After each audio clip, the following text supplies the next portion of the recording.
WW 1310 AM in Ottawa. And CJET 1011 FM in Smiths Falls and the Valley. Number 1 for local news, traffic, and weather for Ottawa and the Valley. This is City News 1011 everywhere. It's Tuesday, November 29. Good morning. I am Damilola Unime. Right now in Ottawa and in Smiths Falls, it is -1. And here's what's making news in Ottawa and the Valley. Ottawa City Manager Steve Kanellakos abruptly resigned yesterday after 38 years at City Hall. He stepped down in advance of the LRT inquiry report, which is due tomorrow. Councillor Alan Hubley told City News how he interpreted the move. I don't think he quit because he thought the report was going to damn him for all the issues with LRT. The way I understood it is he understands that, like, what we're all hoping for is that this report is going to offer some solutions to the issues we've experienced with the LRT system. The Kanata South councillor says Kanellakos will be missed and describes him as a top-notch leader. He says the loss will be felt by the entire city of Ottawa. With the weather forecast for Ottawa and the Valley, here is City News meteorologist Jill Taylor. Clouds today, strong wind and rain tomorrow, and then we could get some flurries for Thursday. That's the 1st of December. Guaranteed high today, +2, -2 for the low, up to 9 tomorrow, just 1 degree on Thursday. For today, the guaranteed high, +2. City News time is 10:02. The high cost of living is sending more and more Ottawa residents to food banks. Rachel Wilson, the CEO of the Ottawa Food Bank, tells Wake Up with Rob Snow show the last 3 years of the pandemic have been particularly challenging, with poverty being the underlying issue in the Ottawa area. It's just becoming unaffordable for people living in cities like Ottawa because of unaffordable housing, jobs not keeping pace, and certainly we know that social assistance rates haven't kept pace either. A new report from Feed Ontario, a coalition of 1,200 direct and affiliated food banks in the province, has found a 15% increase in the number of people turning to food banks for support. It also found a 42% spike in the number of visits to food banks between April of last year and March 31st, 2022. The findings from the report shows a 6th straight year of an increase in the number of food bank users and food bank visits in the province. Provincial police are reminding you to keep an eye out for scammers, especially during the holiday season. OPP says they have started to see an increase in gift card scams, offers involving bank loans and credit line scams. They say if something doesn't seem right, to contact them or the Canadian Anti-Fraud Centre. After spending all of your money on Black Friday and Cyber Monday deals, today is Giving Tuesday, where people are encouraged to think about donating some of their leftover money. City News reporter Jeff Rohoman has a few options for you. Yeah, so much money being thrown around. Why not help out? Giving Tuesday is the day the world comes together to give back. Give time, some kindness, or a donation to your favorite cause. Every act of generosity counts. And a lot of places are going to help your donation be even bigger today. Give to Feed the Children and your money will be tripled. Diabetes Canada will match any donation, so will the Canadian Cancer Society. Order from Skip the Dishes and $1 from every order will go to the Food Banks of Canada. Plus, there's Ronald McDonald House Charities, Make-A-Wish, and humane societies in every city. The animals need blankets too. GivingTuesday.ca for a ton of other options. Jeff Rahoman, City News. I am Damilola Unime. For news anytime, follow up online at ottawa.citynews.ca. Connecting you and your community. This is the Sam Laprade Show on City News 1011 FM and 1310 AM. Well, happy Tuesday, everybody. And as we know, it is Giving Tuesday today. We have lots of different guests for you today. Hopefully we'll inspire you. But of course, we have that important news to come to you as well. Lots happening in our city, as we know. We've got lots of great guests for you today. A little bit later, we're going to be speaking with Elliot Tepper. And we love speaking with Elliot about all things global. We're going to be talking specifically today about China and about Ukraine. You'll want to stay for that as well. We wanted to stay a little bit closer to home to kick off our show today. We're going to be chatting today with Councillor Teresa Kavanagh. Hello, Councillor. Hi there, Sam. Boy, we've certainly had an interesting 24 hours at City Hall, Teresa. Were you surprised by the resignation of Steve Kanellakos? Yeah, I was caught off guard. I expected that this would be the year that Steve would retire, with new mayor. He's been there 38 years. He mentions it all the time. He's worked very hard for us. But having it this sudden with no one to take it over was quite a shock. Well, absolutely. I mean, I was very surprised as well. I think about, when someone like John Manconi said he was going to retire from the city. I mean, he gave 5 months notice. It gave the council and the mayor time to think about, who was going to be taking over that position. It gave, ironically, Steve Kanellakis time to figure out who is going to be taking over that important role. With a sudden resignation like that, it puts the whole city in a little bit of a discord. Yeah, it does. I can't speculate on why he did it so abruptly. Obviously, it was a very personal choice. He said that the decision was his alone. No one told him to go. So I don't know if what we hear tomorrow will explain it when we see that report at 11 o'clock tomorrow. Or if it's something else, if it's a bigger picture item. Mm-hmm. But it has been hard on our senior managers. We've lost so many of them. You talked about John leaving, John Manconi. We also lost Steve Willis this year, and now Steve Kanellakis. I figured Steve was the glue, holding things together for now.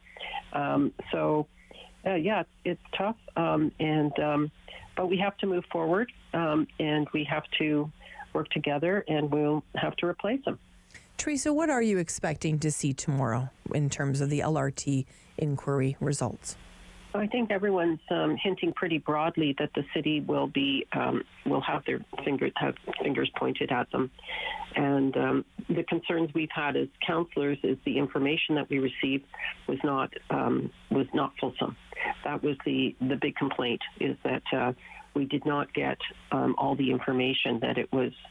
That we heard during the inquiry that there was back and forth, and for example, with the testing of the rails of the train before it launched, there was information found out that we were not aware of, and that's not great because we're the decision makers. Mm-hmm. Have you had a conversation with Mr. Kanellakis since he's decided to resign from the city as the chief bureaucrat? I sent him a text and said thank you for what you've done. As a first term counselor, rather, I said you were helpful to me, you were kind to me, you worked with me in helping me out in the ward, and I had respect for him, and I know that there's going to be criticism based on the information we find in the report. But I know on a personal level, I was well treated, and I had to say thanks for that. And being city manager during so many other things that we've gone through this year, I mean, with the convoy, with the I've had floods in my ward. We've had storms. We've had outages. So much has happened in the last 4 years, and he's been there. Did Steve respond to you, Councillor? Yes, he did. He said thank you, and he said some kind words to me, and I appreciated that. I was just wanting to make sure he knew that I had respect for the way he treated me as a councillor. Let me ask you this. I mean, we know we've gone through this municipal election. We know Mayor Mark Sutcliffe, brand new mayor, has not been in politics before. We've got a lot of new faces around that council table, I think upwards of 11. The city manager is such an important role. Does this leave this council and Mayor Mark Sutcliffe a little bit on a back foot now? Well, it's going to take some doing to fill the hole. I understand Wendy Stephenson is stepping in, our treasurer, we do have some great senior managers still there. In terms of next steps to replace Steve, I don't want to scramble. I hope that we'll have a smooth transition. Yes, because we have a lot to do with all that's happened. I mean, the other thing that happened yesterday was Bill 23 coming through. And, no one said it, but maybe that's another reason why Steve didn't want to be around, with the fact that we're going to lose a lot of revenue with development charges removed. That's another big factor. It's there's certainly lots going on. Teresa, obviously the LRT is top of mind for us. But like you mentioned, Bill 23. I mean, we could go on and on and on about the issues. Obviously, the Police Services Board, that was an interesting meeting to say the least for the brand new police chief yesterday, and of course brand new mayor. I mean, I think it certainly has been an interesting first week for them, for sure. Oh, absolutely, yes. Yeah, the police board meeting, they're not quite ready either, because they have to have members appointed to them. So it's not fully developed yet. But there has to be a balance. They have to hear from the public, and but at the same time, it's got to be balanced so that they can get on with their jobs as well. So I don't envy them on that one. It's very tough. It's still fueled by a lot of anger of what's happened in the past, not just in Ottawa, but of police in general, and that's not going away. When we think about, the mayor and council and important positions, we mentioned, Mr. Willis, Mr. Manconi, Mr. Kanellakis. I mean, the succession planning, typically somebody would look, to the next level of management for someone, or potentially open up the opportunity for people to apply from all over the world. You just never know what kind of candidate you're going to get for positions like that. That succession planning piece is really important. Were things already underway for replacing Mr. Kanellakis if he was to say he was retiring? Yeah, I would think that wheels should have been in place anyway. When you've got somebody who's got 38 years under their belt, and it's very likely that they'll be retiring soon. It didn't just, it happened out of nowhere in terms of the day. It happened in it very quickly. But this thought process had to be there. You have to know that he would be leaving very soon. So you have to have plans in place of how you train up people and how you bring them forward. I mean, you talk about bringing people from outside. We have Renee Amokar, who took over from John Manconi. She came from outside. She came from Montreal, and she's filling in. So far, so good. So you need a balance. It's good sometimes to have outside energies of people who've experiences in other places, and they bring that with them. It's also good to have institutional memory of people who've been who've been with the city for a while. Got to have a blend of the two to have good management. And I think it's only when you've been, as you know, councillor, I worked for the mayor of Nepean and a councillor in Nepean when we were a city before amalgamation. I think you only really understand if you work in City Hall, the dynamic between staff and elected officials. I mean, it is a very important relationship, but it's one that has to be nurtured. I think any councillor that goes in, I'm not saying you've done this at all, but any councillor that goes into City Hall with especially a new councillor or a new mayor that thinks they're going to change everything overnight, when some of these people have been working there for 20 or 30 years and they have that corporate history. I mean, I think some of the big roles for the new councillors right now is to do a lot of listening. Not that they can't ask questions, but to do a lot of listening, because there is a very important dynamic there. And losing senior officials like we're talking about is a pretty big blow to the city. Yeah, it's tough. And yeah, we all think we can do things better. I mean, you listen to the speeches during a campaign and you hear that we can fix this, we can fix that. Well, it's not as easy as you think. And so it's understanding their role. I think of staff as a very important part. You have to respect them, and you have to know their workload. You have to know that they are trying their best, and that you want to work with them. Mm-hmm. They're not the enemy. They're there to be your team player with you, and that's important. Councillor, yeah, absolutely. I agree with you 100%. I don't mean to interrupt. I just want to ask you a quick question before I have to let you go. In terms of Ottawa history, I don't know the answer to this. You probably do. Has there ever been a woman as city manager? Has it always been males? I believe it was Nancy who. I believe that there was. Well, yes, I thought there was. Yeah, Nancy, I'm forgetting her last name now, but I know who you're referring to.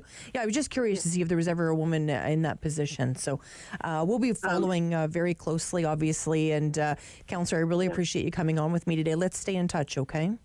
All right. Sure, Sam. Appreciate it. Sure. Councillor Teresa Kavanagh joining us today from Bay Ward, talking about all those changes at City Hall. A little bit later in the show today, we're going to be having a discussion with Chris Day and Greg McEachran about the changes at City Hall, get their opinion about what's going on. Big show for you today. You want to stay with us here on City News.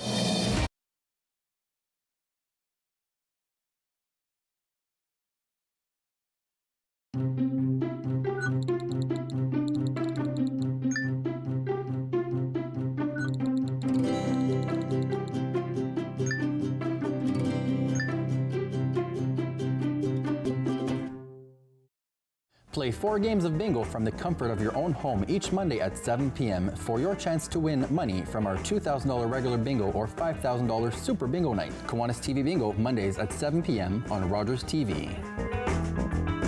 My husband is a wonderful man and a great father when he's not drinking. I'm so angry he chooses alcohol over us. If he really loved us, he'd stop drinking, right? My counselor suggested I try Al-Anon. I didn't understand why. I'm not the one with the problem, but I'm glad I went. Do you worry about someone's drinking? You are not alone. Al-Anon or Alateen can help. Call 866-200-0033 or visit alanon.org/hope. My name is Matthew Rutledge. I'm a 60 Scoop survivor, born in Red Lake. Was adopted from there to Toronto at the age of 4. A lot of our brothers and sisters, family members got separated from each other. That was the government's goal, to break that connection from brothers and sisters. Basically taking the Indian out of the child. Right now, they're still trying to find themselves. Originally, my birth name is Harvey Halverson. In my high school days, teens, I was trying to fit into society. I knew I was First Nations, but I didn't know who I was inside. I think later in life, I started that journey. I am proud, Anishinaabe man, who I am now. I love life, who I am. From coast to coast, all across Canada, there's something very special going on. It's time to show your support. Time to spread the word. Time to demonstrate your commitment to safe and sober driving. Join thousands of Canadians and tie a ribbon on something or someone you love. And take the time to have a real conversation about impaired driving. MAD Project Red Ribbon. Tie it, wear it, show it, share it, live it. Find out more at mad.ca. Hello, I'm Jim Deeks, host of Canada Files. I hope you'll join me each week for interesting and informative discussions with some of Canada's most impressive people.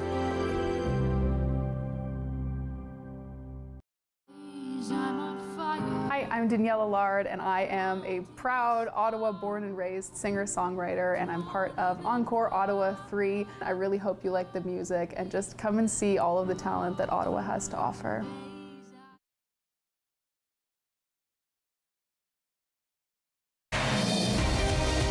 Laprade Show continues on City News. 101.1 FM and 1310 AM. Well, As we know, it is Giving Tuesday. I wanted to spend some time today with Leslie Scott, Manager of Media and Marketing Communications for the Distress Center of Ottawa and Region. Hello, Leslie. Hey, Sam. It's an important day today. It's an important day after, the last few days. I don't know about you. I bought a couple of things online because of course, the holiday season. But today I'm turning my sights to giving back. And I think this is an initiative that's been going for about 10 years, Giving Tuesday. How is the Distress Center celebrating today?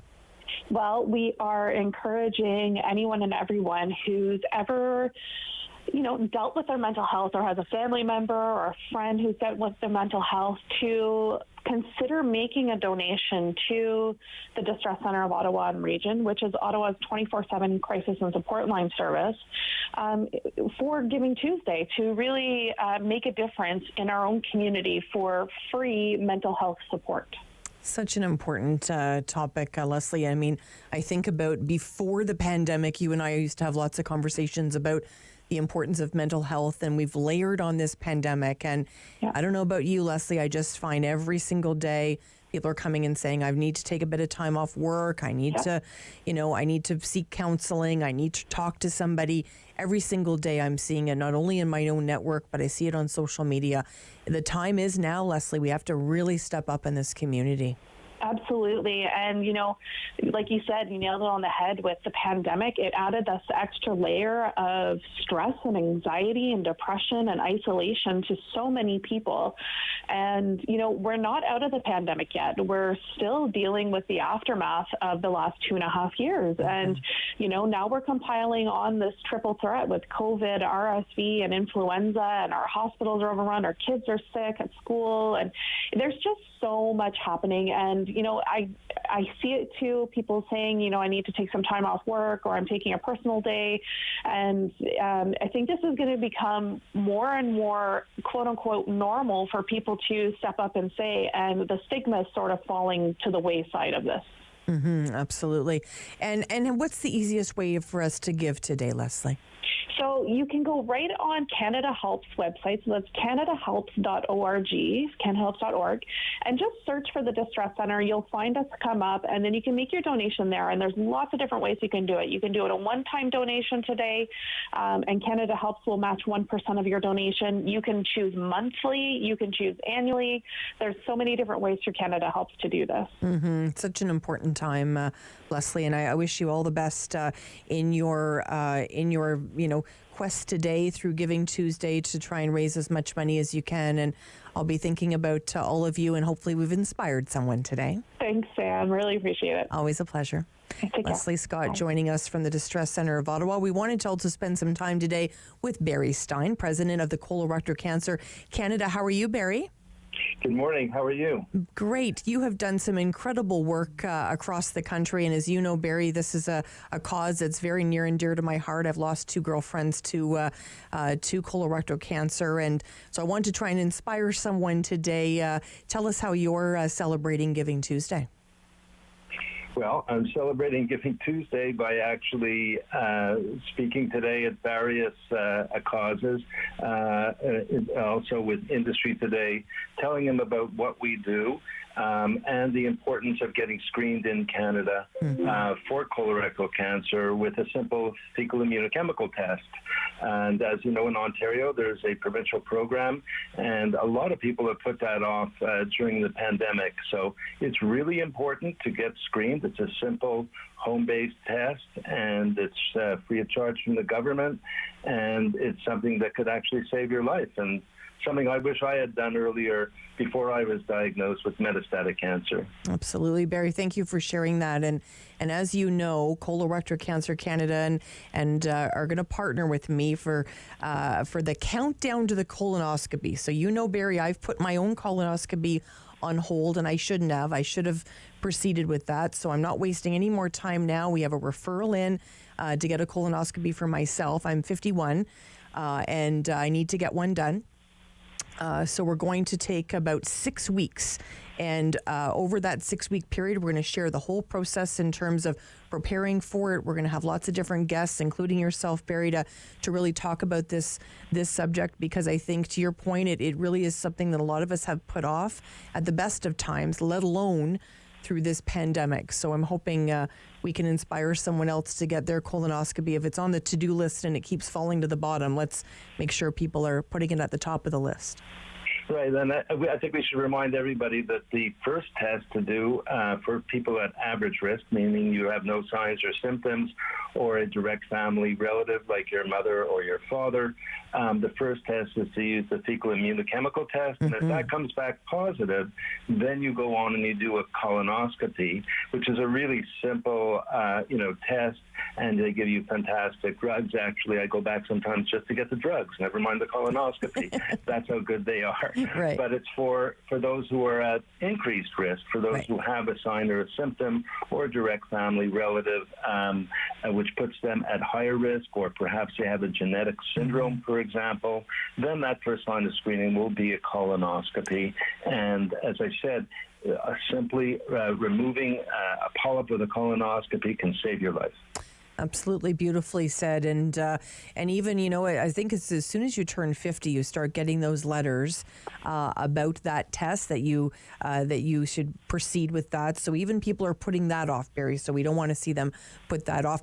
How can people leave a gift today? Give a gift to Colorectal Cancer Canada today if they've been inspired and touched by this organization in their lives. That would be so much appreciated, and it's very easy. Just go to our website at colorectalcancercanada.com, COLORECTAL, cancercanada.com, all in one word, and you just click the link on the top of the page, and it'll bring you right there to do it. And please check out the website so that you can get all that important information as well. Absolutely. And today I'm thinking about my dear friends, Julie and Rosie, who lost their lives to this, and we just don't want to see anyone else lose their life to this. So we want to take action. Barry, thank you so much.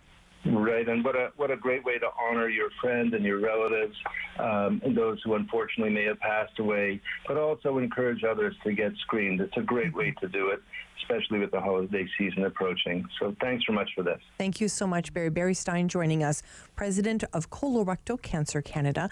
It is Giving Tuesday. We're going to inspire you, all today to give at this time of year. We know that a number of those nonprofits have really struggled through the pandemic. So let's show them a lot of love today. Stay with us here on City News. Sam Laprade will be right back on City News. 101.1 FM. October 5th, 2014, my daughter was hit by a train. She was walking along the sides of the tracks, and it shattered her world. Join me for Season 3 of Paula Roy's Favorite Foods.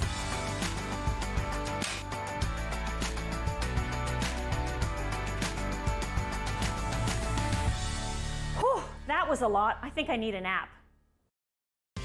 I'm Wendell Clark with a word about winning. We all know it takes a team effort in any sport and with any challenge. You can be a part of the winning team that shuts out impaired driving. Whether you're out on the town or just hanging out with friends, drink responsibly. Always have a plan for a safe ride home for yourself, your family, and your friends. You'll be helping to shut out impaired driving. Visit ArriveAlive.org to find out more. Arrive Alive. Drive sober. After a 2-year hiatus, we are back with brand new episodes of Celebrate Ottawa starting this fall. We showcase remarkable people highlighting the city's diversity in arts, culture, sports, and nature. We will show you features that will entertain you and will even teach you new things. Join me, your host, Lila Grind, as we explore and celebrate Ottawa.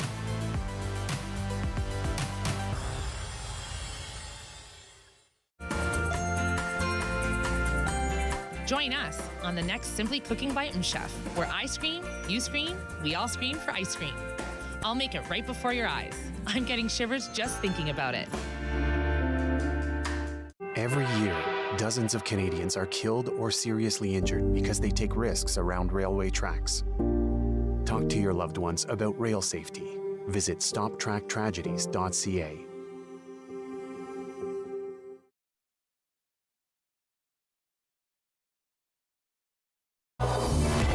Number 1 for local news, traffic, and weather for Ottawa and the Valley.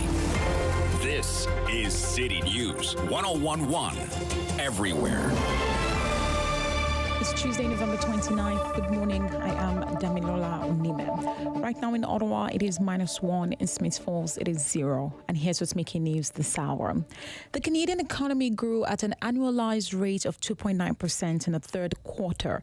StatCan reports that real domestic product increased by 0.7% in the third quarter over the previous 3 months, beating preliminary estimates of 0.4%.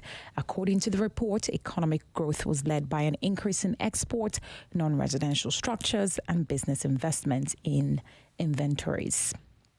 The role of online misinformation is front and center this morning at the public inquiry probing the federal government's use of the Emergencies Act last winter to clear the Freedom Convoy protests from downtown Ottawa and border crossings in the country. A panel of policy experts will begin the day talking about misinformation, disinformation, and the role of social media. The inquiry is seeking expert input to bolster its analysis of whether the federal government was right to use the Emergencies Act to clear protests that paralyzed downtown Ottawa for 3 weeks and halted trade at several border crossings. And this time tomorrow, the price of gas will be the lowest we've seen in months. Gas experts are predicting a 4-cent drop at midnight, bringing the price to just under $1.43 a litre for regular unleaded at most Ottawa gas stations. City News time is 10:31. I am Damilola Unime. And for news anytime, follow up online at ottawa.citynews.ca. The Sam Laprade Show continues on City News 1011 FM and 1310 AM. Thank you again for spending time with us here on City News. I'm Sam Laprade. We are getting prepared for lunch with Sam today. We're going to have some great guests. We're going to feast on those news topics of the day. And boy, we're not shy on topics today. Lots happening in our city. We wanted to speak with Dr. Wong today, the Director of Medical Affairs for the Canadian Pediatric Society. Hello, Dr. Wong. Hello, how are you? Good. We wanted to really speak today about those routine vaccinations. Have they kind of gone by the wayside in the last little while because of this COVID pandemic? I would say not so much gone by the wayside, but I think we've seen fewer kids getting the regular routine vaccinations than we have pre-COVID. I think you can certainly look at the numbers across Canada, and the numbers that we're seeing are not as high as we want to see in the pediatric area. Mm-hmm. I think we could do better, and we're really trying to push to have more kids vaccinated to the level where we were pre-COVID. Mm-hmm. So walk us through the vaccinations, because I know even as a new mom, it felt like a lot, right? And some of them were done together, some of them weren't. Can you sort of walk us through some of those ones that you think are important and that parents may not have gotten done? Yeah, so I think the regular vaccinations that we get for diphtheria, pertussis, and polio, those are the routine ones that you get at 2, 4, and 6 months, and I think those are really important. And so you get those when the body's immune system is not always able to fight off some of these infections, and you use the immunizations to boost the immune system so that they are able to fight off the infections. And we see lots of kids with pertussis, which is whooping cough, do poorly when they're younger, and they're not able to fight off the infection, and not even so much fight off the infection, but just they suffer the consequences of the infection much more than older kids would. And so they have difficulty breathing, and sometimes they can actually pause their breathing. And so those are the really important in babies or infants. The other one that's, I think, really important is actually looking at the measles, mumps, and rubella vaccination that you first get at 12 months. And I think that's really important because we're starting to see more measles outbreaks across the world and across the country because of the lower vaccination rates. And measles is highly infectious.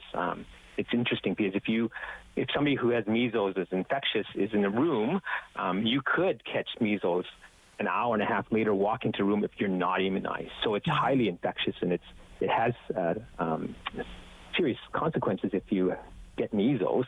Most people thankfully don't get the serious complications, but there are some serious complications that you can get from measles. Interesting. And, I think about even older children. I think about my daughter who basically, because of the way the pandemic landed, she didn't receive that vaccination she was to receive in grades 7 and 8. How are we to catch them up as well?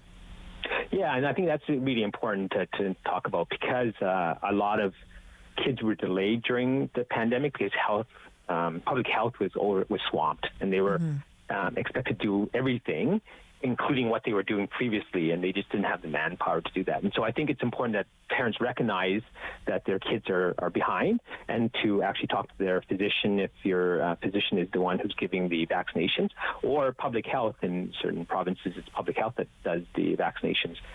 Talk to those people and actually making a proactive measure to go out and get your child vaccinated and caught up. And Dr. Wong, let me ask you, are parents nervous about vaccinations now because of all the talk about vaccinations over the last 2.5 years? I don't think, certainly in our generation, there's been this much discussion regarding vaccinations. Are parents nervous? I think there's a certain percentage of parents that are a little bit more nervous. They were somewhat convinced prior to COVID, and now with all the talk of vaccinations and COVID vaccinations and the vaccine hesitancy groups and the anti-vax groups have really leapt onto this bandwagon to really push their agenda, and that's made it very difficult for us. And I always tell people who are not sure about vaccinations to talk to their public health officer or talk to their family doctor or their pediatrician and get some good data about why these immunizations are important, and rather than just seeing something on Facebook or Twitter or whatever and believing that's everything about the vaccinations, because there's a lot of false stories being spread out there, and things are being twisted around to put vaccinations in a negative light, unfortunately. We certainly have seen that for sure. How are we doing globally? How does Canada stack up against some of the other nations? Well, it sort of depends which nations you want to compare to, right? There's certain nations that are doing poorly with vaccinations, and we're looking pretty good, and that makes you feel good. But then you look at some of the European countries or Asian countries, and we're not doing as well as they are. You can always do better. The way I always look at things is, you can be happy with where you are, but I think one can always do better and can aim for higher. And I think certainly Canada can do the same. We can aim for higher. And I don't think we are as good as we were 3 years ago. And that's a problem from a pediatric point of view, because I don't want to see a kid with pertussis. I don't want to see a kid with measles. I'd rather just not see those illnesses, period. And for a long time, we didn't see much of those illnesses. But now I'm worried that we will see a resurgence of that. Well, and we've seen studies as well, I believe, in the States and regarding polio being in the wastewater. Yeah, so that's an interesting story. We can spend a lot of time on that one. That polio that's in the wastewater is the oral vaccination version of the polio, so it's not wild-type polio, as far as I have read. So that is... that's more of an issue if a certain population is not vaccinated against polio and then therefore could be susceptible to polio. In Canada, we still have a reasonably high vaccination rate for polio, and so the risk is minimal.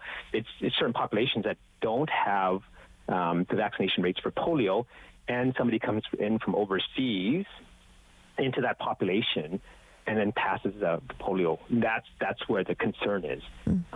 We've seen that pockets in the United States where it's occurred, and in England, we have not, as far as I know, have heard of any pockets in Canada, thankfully. Can you help me understand as well? I mean, I know, Dr. Wong, when the pandemic hit and then, of course, we were all waiting, well, not all of us, but most of us waiting for those vaccinations to come as a bit of hope that we were going to get ourselves out of this. We were really urging all medical officials that we were chatting with here on City News, were urging pregnant women to ensure that they had their vaccination as well, because they were seeing, pregnant women get COVID and become very sick, and then sometimes, obviously losing the baby, that type of thing. Very, very sad circumstances. So how does a vaccination in a pregnant woman affect that baby? Well, so interesting. If a woman is caught up with her vaccinations, she can actually pass on passively to the baby some of the antibodies that she produces, and that actually protects the baby for a short period of time until those antibodies are destroyed by the body. So you have that limited protection, for the first month or so, or depending on the antibodies. That actually helps protect the baby somewhat. It's not going to be the same as vaccinating your child, but it certainly gives you some protection. And so I always encourage moms to get vaccinations, not just to protect themselves, but also to protect their baby. And so that's the reason why we talk about the importance of having moms vaccinated when they're pregnant or pre-pregnancy. Mm-hmm.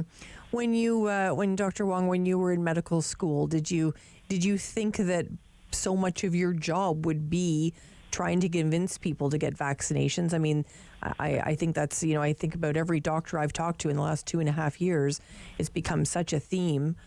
Did you expect it to be this way? No, that, and I remember being taught that syphilis was not an issue anymore. Right. There's a few things that were taught in medical school that I never thought I would have to deal with or learn again later on in life and in my career. Well, of course, I have to ask you, why is syphilis such a problem again? Well, I think it's being spread, unfortunately, like any STI or, it's spread by unprotected sex, and unfortunately, it's still happening. I mean, I remember, when I was in medical school, they taught us about syphilis, said, it's really not an issue anymore. We have antibiotics, it's all taken care of. But I think in the last 15 to 20 years, we've really seen a spread of syphilis across North America that's become a problem, and I think we need to get back on top of it. And that's going to be a lot of work by public health and letting people know that they need to get tested. And we are testing moms now during pregnancy and right before they deliver to see if they have syphilis so that we can catch the congenital syphilis and treat the baby so there's no subsequent long-term effects of syphilis. So I think there's, efforts are being made to catch this and to try and treat it and contact tracing and all the other stuff to make sure that we stamp it out. But it's going to be a long struggle over the next couple of years to get this syphilis under control. Wow, really interesting for sure.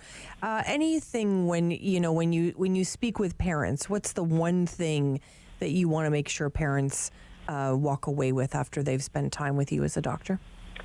I want them to know that they can always come back to me. If they are vaccine hesitant, they can always come back to me and talk to me about vaccines. And I do bring it up whenever I know that the parents are unsure about vaccine. I'm like, I'm open to have conversations. And if they're not willing to have that conversation, I'm all right with that too.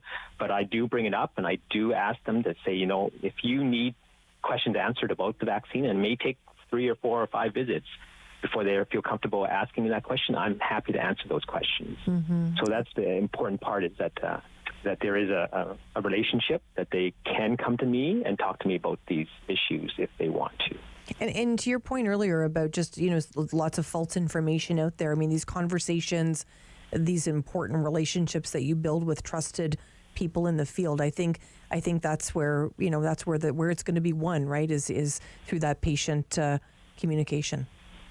Yeah, I don't think we're very good with the whole social media and actually convincing people on social media. The anti-vaxxers and the vaccine hesitant groups have done a very good job of harnessing social media. And I think where we can come in as medical professionals is to actually have that one-to-one conversation and talk to our patients and try and allay some of their anxiety about vaccines. Mm-hmm. As a pediatrician, I'm a very strong proponent of vaccines because we've seen a reduction in so many infectious diseases because of vaccinations. To me, it's a no-brainer not to be supportive of vaccines. Mm-hmm. Thank you, Dr. Wong. I really appreciate your time and the great advice. Yeah, no problems, anytime. Dr. Sam Wong joining us, Director of Medical Affairs for the Canadian Pediatric Society. An important job there for sure. It is Giving Tuesday. Well, we're going to inspire you. We're going to inspire you to give today. When you come back, we're going to meet a couple of nonprofits that are affecting everything we do in this community. Stay with us here on City News. Sam Laprade will be right back on City News. 101.1 FM and 1310 AM.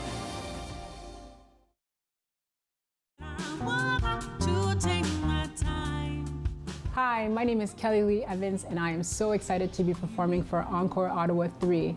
Into the deep unknown. My performance will be coming out this week, so stay tuned.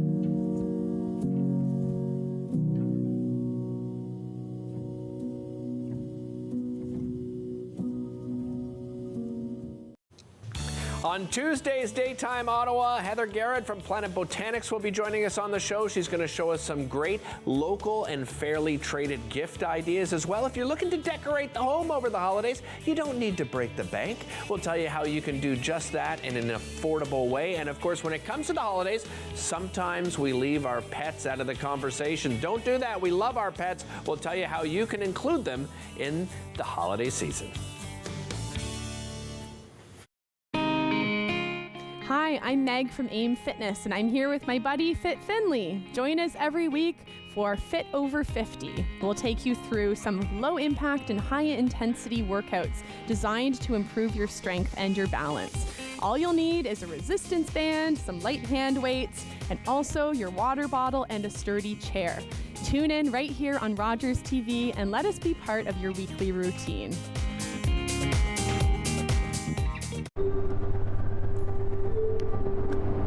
What is it? Anxiety disorder. Depression. I'm clear. PTSD. 1 in 2. A flip of a coin. That's the same chance we'll experience a mental illness by the time we're 40. $1 a day can help change those odds and bring hope to those in need. Play 4 games of bingo from the comfort of your own home each Monday at 7 p.m. for your chance to win money from our $2,000 regular bingo or $5,000 super bingo night. Kiwanis TV Bingo, Mondays at 7 p.m. on Rogers TV. Hello, I'm Jim Deeks, host of Canada Files. I hope you'll join me each week for interesting and informative discussions with some of Canada's most impressive people.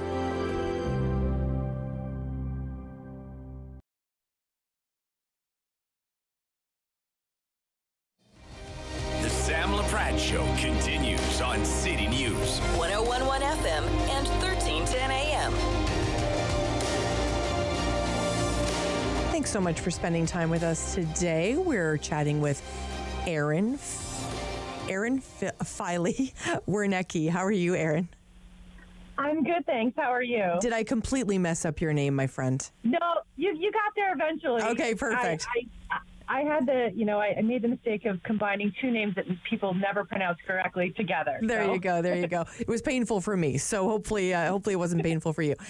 We wanted to spend time with you today, of course, from Food Banks Canada, Chief Development and Partnerships Officer. So thank you so much for spending time and being very gracious with us today.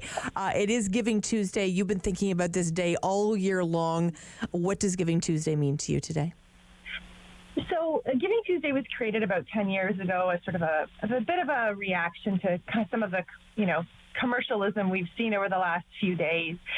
But I personally like to think of it as a moment of reflection. So it's a chance for us to kind of take a moment, to take a pause as we gear up for the holiday season and the hectic weeks ahead and take stock of what we have, be grateful, and perhaps give back to those so that those of us who perhaps aren't as lucky as we are can also have a nice holiday season. So it's a really important day for charities like Food Banks Canada and the Food Bank Network that we support, because it's a chance for us to remind people that not all of us are going to be facing a happy holiday season. It is so hard to think about. I always think about, food, clothing, shelter, as we know that, if anyone's ever studied the sort of the Maslow's hierarchy of needs, right? I mean, it's the bottom. We need to satisfy those needs to be a healthy human. And it has been so challenging through this pandemic. And my understanding, Erin, you can help me out, that the need is just growing and growing and growing. Yeah, it really is. We do an annual survey of food banks across the country, and called Hunger Counts. And so we released that about a month ago, and it found that in March 2022 we saw almost 1.5 million visits being made to food banks across the country. That represents a 35% increase over the pre-pandemic numbers, and about 15% year over year. So yeah, the need has been increasing, and food banks are really starting to feel the strain of people coming through their doors. Wow, it's remarkable. So give us a sense today of if we were to donate, let's say, $50 today, how would that money be used? So if you actually donate to Food Banks Canada today, that $50 will turn into $100, because we've been able to partner with Skip the Dishes again for another year on our Giving Tuesday campaign. So they'll be matching donations made on our website today. So Food Banks Canada is able to take that money and turn it into what we consider to be about your $50 matched with Skip the Dishes $50 is $100, and that actually turns into 200 meals out to people in the community. And food banks across the country are able to do the same thing, maybe different numbers, but they're able to take that money, invest it in bulk purchases, invested in the resources that they need to make sure that communities or the people in the community are able to get the food they need this holiday season. Mm-hmm. Such an important opportunity for people to remember, because I think, we just see so much. Well, we did obviously and still do see job loss, and we see and hear the words recession and inflation and interest rates, and all of those things are just weighing heavy on the minds of people. And the increase that you just spoke about, unfortunately, is not surprising. And when I think about food banks, Erin, originally they were set up thinking it was going to be temporary, and it's become something that's essential. Yeah, you're right. When food banks were set up in the 1980s, they all had sunset clauses. They thought, after 5 years, we're not going to be needed anymore. Mm-hmm. And here we are, 40 years later, seeing the highest numbers we've ever seen in our history. And so, I think, what's important on this is that, we're, as an organization, Food Banks Canada, and as a network, we're looking for long-term solutions. We are here today to make sure that nobody in our community goes without. But we're really looking to different levels of government to make sure that we're able to have the long-term solutions in place, the policies that are needed, so that food banks aren't required, so we can put an end to this issue. It's been a long 40 years. For sure, it certainly has. Well, we're sending you all those positive vibes for a great Giving Tuesday. I love that matching gift from Skip the Dishes. I love those opportunities. I think it's where individual giving and corporate giving come together. It's a great duo. Erin Filey-Renecki joining us today, Chief Development and Partnerships Officer with Food Banks Canada. Have a great day. I know it's going to be one you work really hard at. Thank you so much. Thanks, Erin. Take care. We wanted to head now to Lanark County Interval House and have a conversation with the one and only Emma Kinsman. Hi, Emma. Hi. Nice to see you today, or talk to you today. Nice to chat with you, too. Working very hard in the communications area for Interval House. How are you celebrating Giving Tuesday today? Well, we're celebrating Giving Tuesday by just encouraging all of the community members to consider giving a donation to Lanark County Interval House to help us support over 300 families in Lanark County who are facing violence this holiday season. We're also encouraging people to shop local and, support our many local businesses that support us throughout the year as well. Mm. Such an important work that you do there. Give us a sense of the bulk of your work. What's your mandate, Emma? Well, our mandate is just that we believe that all women and their children deserve to live a life free of violence. So similar to the food banks, when we opened up our doors, we didn't think we'd still be here today, too. And we always think that we're trying to work ourselves out of a job as well. But throughout COVID the last 2 years, obviously we had lockdowns to keep everyone safe and healthy. But for some women, that was not the case. It was actually more dangerous. So we saw a 75% increase in the first couple of months of COVID for demands for our services, and demands are still high. Our shelter has remained full. So this is going to be a very busy holiday season once again. Mm-hmm. And you just, I think about all the work that, that your team and including Erin Lee have done, especially through the tragic murders of three women in the Ottawa Valley. And it was just such a tragic time. And then 7 years later to have that inquest and those results, those 86 recommendations come down and those being in play. I know how hard all of you have worked as well on that particular situation. Yeah, certainly. I mean, the inquest, the recommendations have been fabulous. We're still waiting to see some results on all of them, but we have lots of events coming up related to the inquest recommendations. We do have an event on December 9th in Almont called What Now Leonard County, so we'll be discussing the recommendations with some of the key witnesses, and Pam Cross is our keynote speaker, so it'll be a really interesting conversation, so everyone's welcome. And Emma, I am so thrilled to tell you I'm your MC that night. Oh, well, I look forward to meeting you in person. I look forward to it as well. I'm honored. I was honored to be asked, and look forward to heading to Almont and really listening to those incredible conversations, and look forward to that for sure. Well, I hope Giving Tuesday is a big success for all of you. I know a lot of nonprofits work towards this day, and I'm hoping it's everything that you hope today. Thank you so much, and thank you for speaking with us. Of course, anytime. Emma Kinsman spending time with us today. She works in communications for the Lanark County Interval House. Big day yesterday at the Fairmont Chateau Laurier. The trees of hope for Chio went up. Always a family favorite. If you're down there, make sure you visit, walk the beautiful halls of the Fairmont Chateau Laurier. And all of those different corporations have put up beautiful Christmas trees, each of them unique, and of course all benefiting Chio. This event started 25 years ago by a dear friend of mine by the name of Deneen Perlin, and she has moved on from the Fairmont now, but she holds a very important position in the city. But she's moved on, but she certainly was there last night celebrating with everybody, an important event in our city, and definitely a family favorite. So head down to the Fairmont and check out all those beautiful trees. When we come back, Chris Day is going to be here. Greg McEachran's going to be here. We're going to be talking about, well, the last 24 hours at City Hall has certainly been interesting. We hope you're going to be here. Lock it in to City News. Sam Laprade will be right back on City News. 101.1 FM and 1310 AM.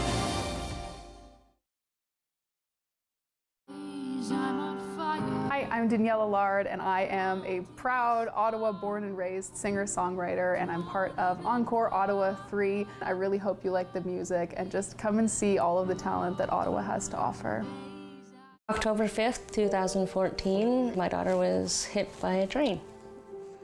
She was walking along the sides of the tracks, and it shattered her world.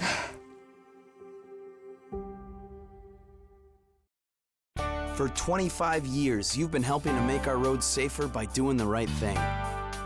You've been the designated driver, you've stayed over, called home, you've called a cab or a friend, and planned ahead. Let's keep doing the right thing.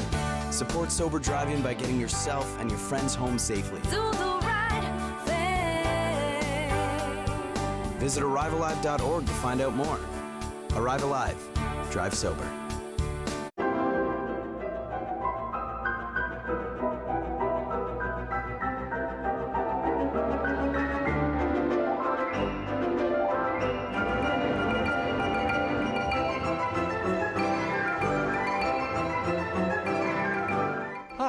I'm Julian Armour from Music and Beyond. Join us for a new show this spring on Rogers called Music and Beyond Presents. Join me for Season 3 of Paula Roy's Favorite Foods.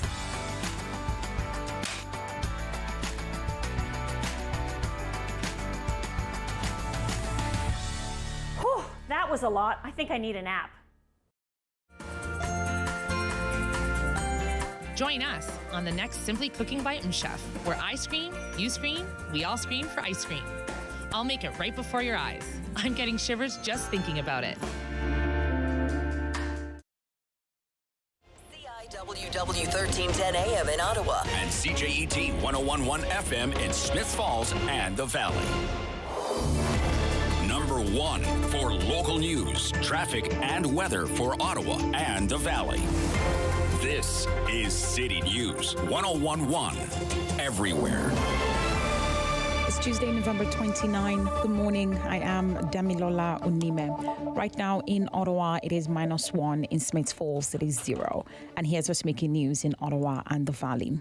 City of Ottawa committees are currently on field and one seat is definitely open. Councillor Alan Hubley says there's no way he'll take on the role of Transit Commission Chair again. It took a lot of my time in the last term of council to do that job, and it took me away from my ward a lot, which is something, I got into politics because I wanted to help the people in my community, and the only way to do that is to try to be there more. He tells City News jokingly he'll even get a doctor's note to not have to go through it again. The Kanatha South councillor says he would support whoever is chosen and says the first order of business would be to reorganize the entire system because what they've been doing for the past 3 years has not been working. With the weather forecast for Ottawa and the Valley, here is City News meteorologist Jill Taylor. A mainly cloudy day today with a guaranteed high +2, -2 for the low. Rain tomorrow with a strong gusty wind but mild up to 9 degrees. And Thursday, the 1st of December, could see some flurries +1. Warm up again for Friday, especially for Saturday, all the way up to 7, but we'll likely be dealing with some showers. For today, the guaranteed high +2. City News time is 11:01.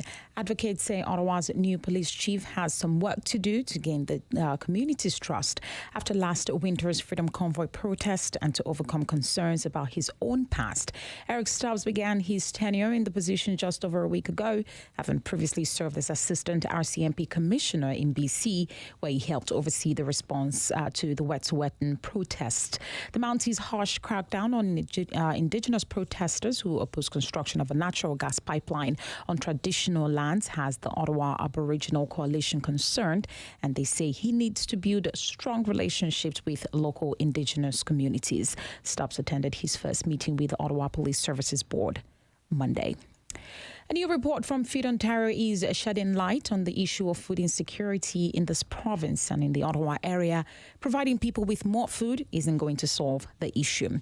Rachel Wilson, the CEO of the Ottawa Food Bank, tells us poverty is the biggest challenge facing folks dealing with food insecurity in the capital. Affordable housing, jobs not being available, and jobs that pay well is also a critical issue. We know living here in Ottawa, a minimum wage really is not a living wage. A living wage is actually $4.60 more at $19.60. So if you are only working part-time at minimum wage, if you're underemployed, then you're really not going to be able to afford the rent and the bills that you have.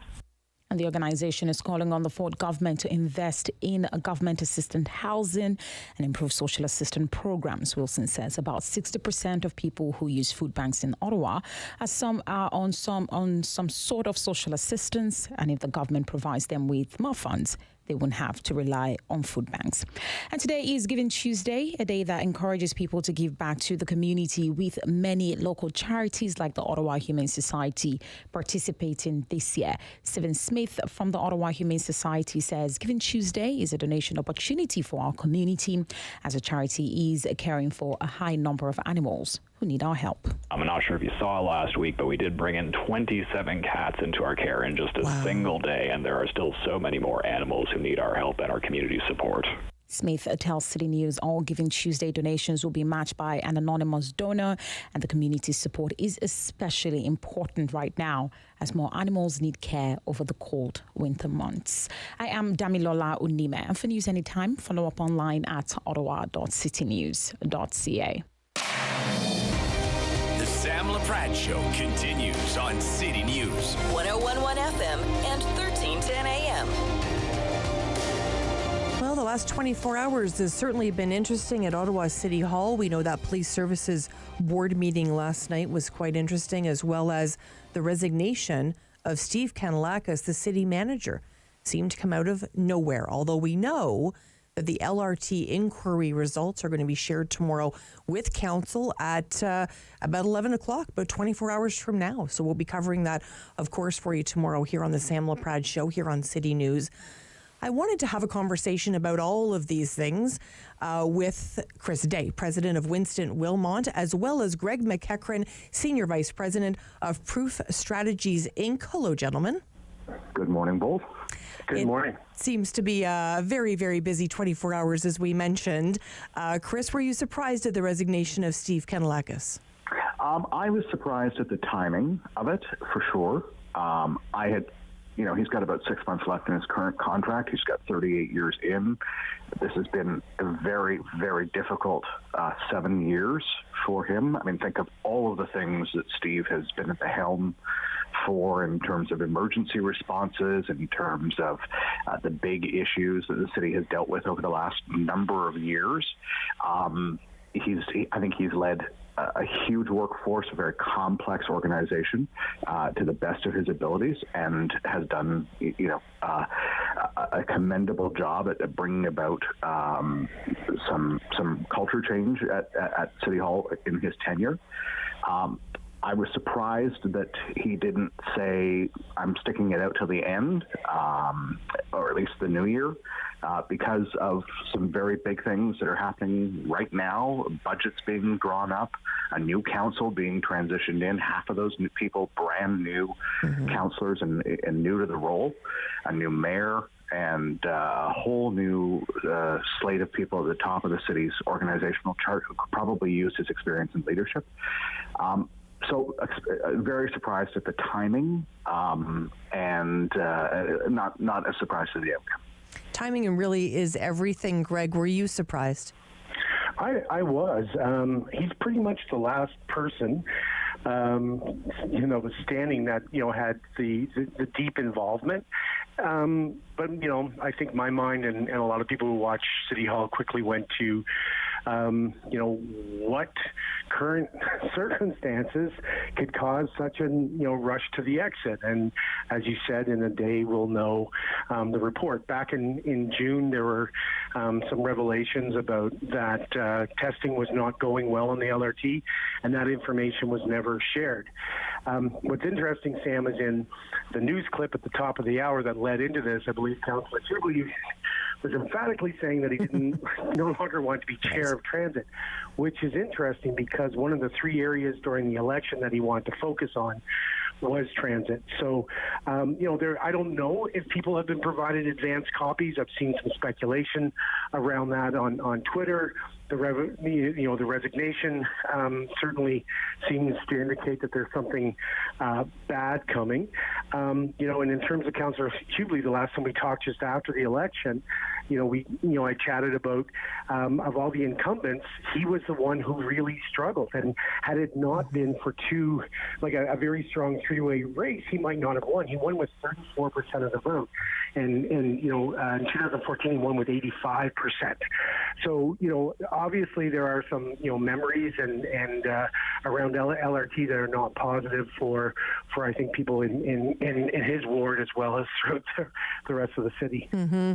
Certainly when I chat with friends or anyone in my network and we talk about all the goings on, especially through the municipal election, I mean, inevitably somebody sort of turns to the group and says, who would want these jobs? I mean, really, who would want to be the leader? Who would want to be a councillor? Who would want to be a mayor? It just seems like a job that is no win in many ways, Chris. Well, and I think we're seeing that in terms of the caliber of people that present themselves for public office in a lot of cases. But Steve was one of those rare people who had really grown up in the municipal environment, had a lot of experience, a lot of wide-ranging experience, a lot of really, really big tests and challenges over his careers that he sailed through. He was one of those model public servants, and I use that term deliberately because he believes deeply in something called servant leadership. He was a model public servant at the municipal level and rose through the ranks and got his chops and got his feet wet in a number of different files. I would note that LRT was never Steve Kay's project. It was one he inherited. when he came back to the city of Ottawa after serving in Vaughan. And now I think he was probably looking at the prospect of holding the bag for all those people who are no longer there, and saying, is this something I really want to end my career with? Because LRT has been a career ender for many people already, and I don't think that's what he wanted deep down. Do you think tomorrow, Greg, will be a lot of that finger pointing? I hope it's not finger pointing. I hope it's a textbook, so that we're not done with the LRT by a long shot in Ottawa, and can we just start to have some confidence in our system? And I don't think it's really there. Personally, I used it a lot during Blues Fest, and within a couple of days. I think the first Saturday of Blues Fest, there was a power outage, which, didn't go on spectacularly long, but I was in a huge queue of people going up towards the LRT station by the War Museum, and you could really hear the audible insults and just this of course it's not working kind of attitude. So there's a huge amount of trust that needs to be rebuilt with the population here so that we can actually, have trust. I mean, we all spent a lot of money on this, and I think again, it's only speculation, but we saw during the Emergency Act inquiry testimony around the conversations between then Mayor Watson around the police chief. The City Hall was run in a very, very distinct way, very top-down leadership, and again, that could be instructive for our new mayor and the new council. Mm-hmm. Well, and one of my questions for you today, and I'll start with Chris on this one. I mean, how does this affect Mayor Sutcliffe? I mean, how did Mayor Sutcliffe sleep last night, do you think, Chris? Well, it certainly affects the immediate issues management of tomorrow's report release. I would imagine that they had a series of responses ready to go, depending on what's in that report. That they would have had a series of spokespeople or a spokesperson lined up and ready to respond to that. That may now change, God bless the people who are going to be out in front of the media tomorrow. If the report is as bad as some might suggest it is, I feel for Renee Amilcar and team today. I feel for the sole rail director who is still at the city, and a couple of the lawyers who are still around. Right, that's probably who's going to be left holding the bag for this, because the mayor competed and won an election on getting LRT right, and I think a big step is this release of the report tomorrow. Get the facts on the table, understand what happened, fix what needs fixing, and then move forward. So I think from Mark Sutcliffe's perspective, it's a fairly easy day. The bigger, more substantive issues, and clearly the ones that are lingering in some cases, despite all of the effort and attention that's gone into working with RTG and making it be a better relationship and try to get the service reliability back up. Those issues are clearly still there, and Greg hit on something really, really important, which is rider confidence. And frankly, we have not seen a return to work in the numbers that we would have had pre-pandemic. So the system hasn't been tested in a regular commute. It hasn't had really big winter snow days where it'll be tested again.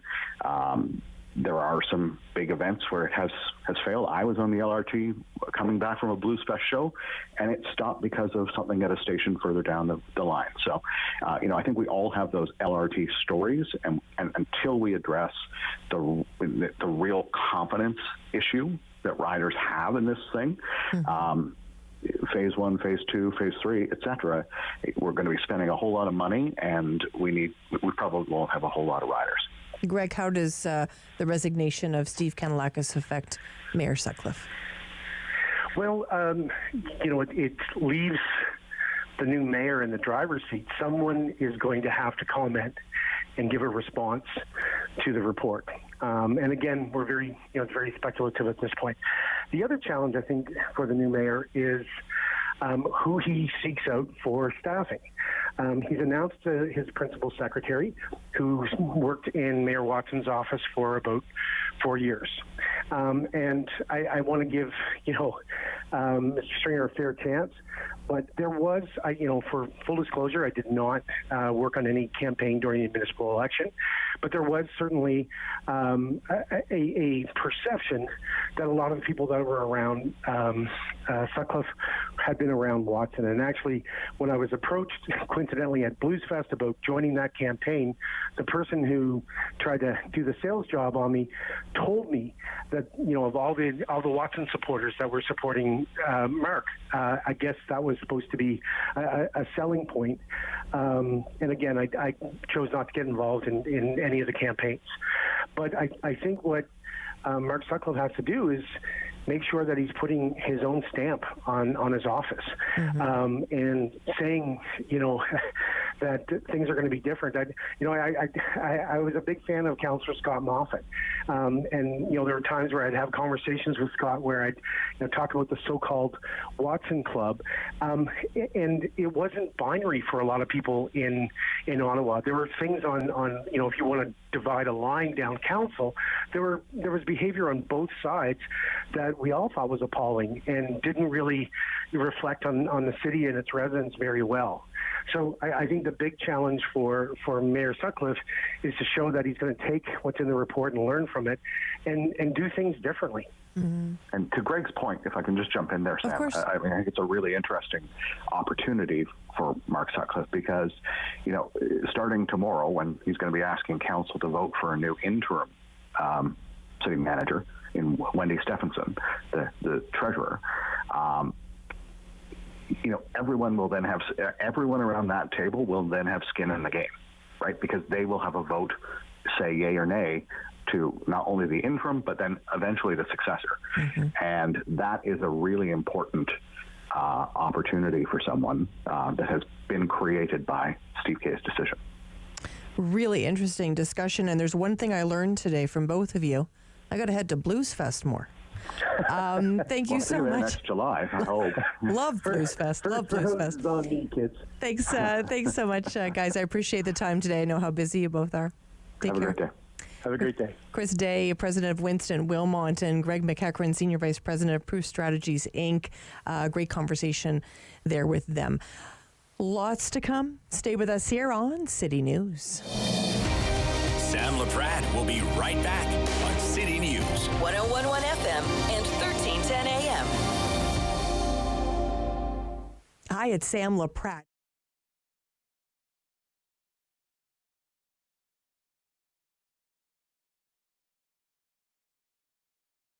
Every year, dozens of Canadians are killed or seriously injured because they take risks around railway tracks. Talk to your loved ones about rail safety.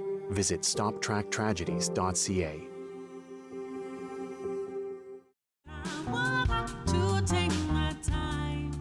Hi, my name is Kelly Lee Evans, and I am so excited to be performing for Encore Ottawa 3. My performance will be coming out this week, so stay tuned. It was my daughter's birthday. She was blowing out the candles on her cake when we heard coming from the TV. So we stopped and listened, and it helped us get to safety. That's why when I think of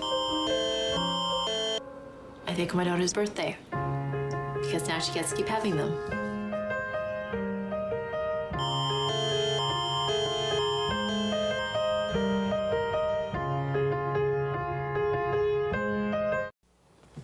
Your visit isn't really necessary. I'll judge for myself. I know you're an MP, Miss McPhail, but a woman has never... I am not leaving till I do.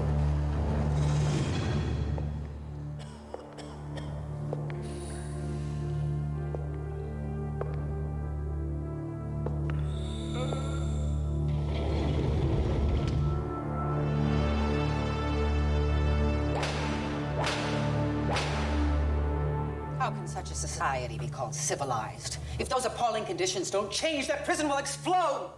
Perhaps our lone lady member is too fragile to know what is normal in a prison.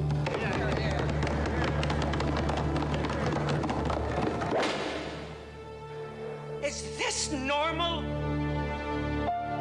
her courage would lead to the overhaul of the entire Canadian penal system. Agnes MacPhail, Canada's first woman MP.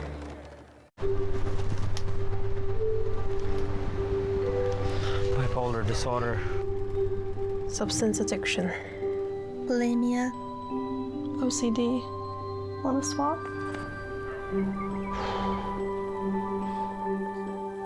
1 in 2. A flip of a coin. That's the same chance we'll experience a mental illness by the time we're 40. $1 a day can help change those odds.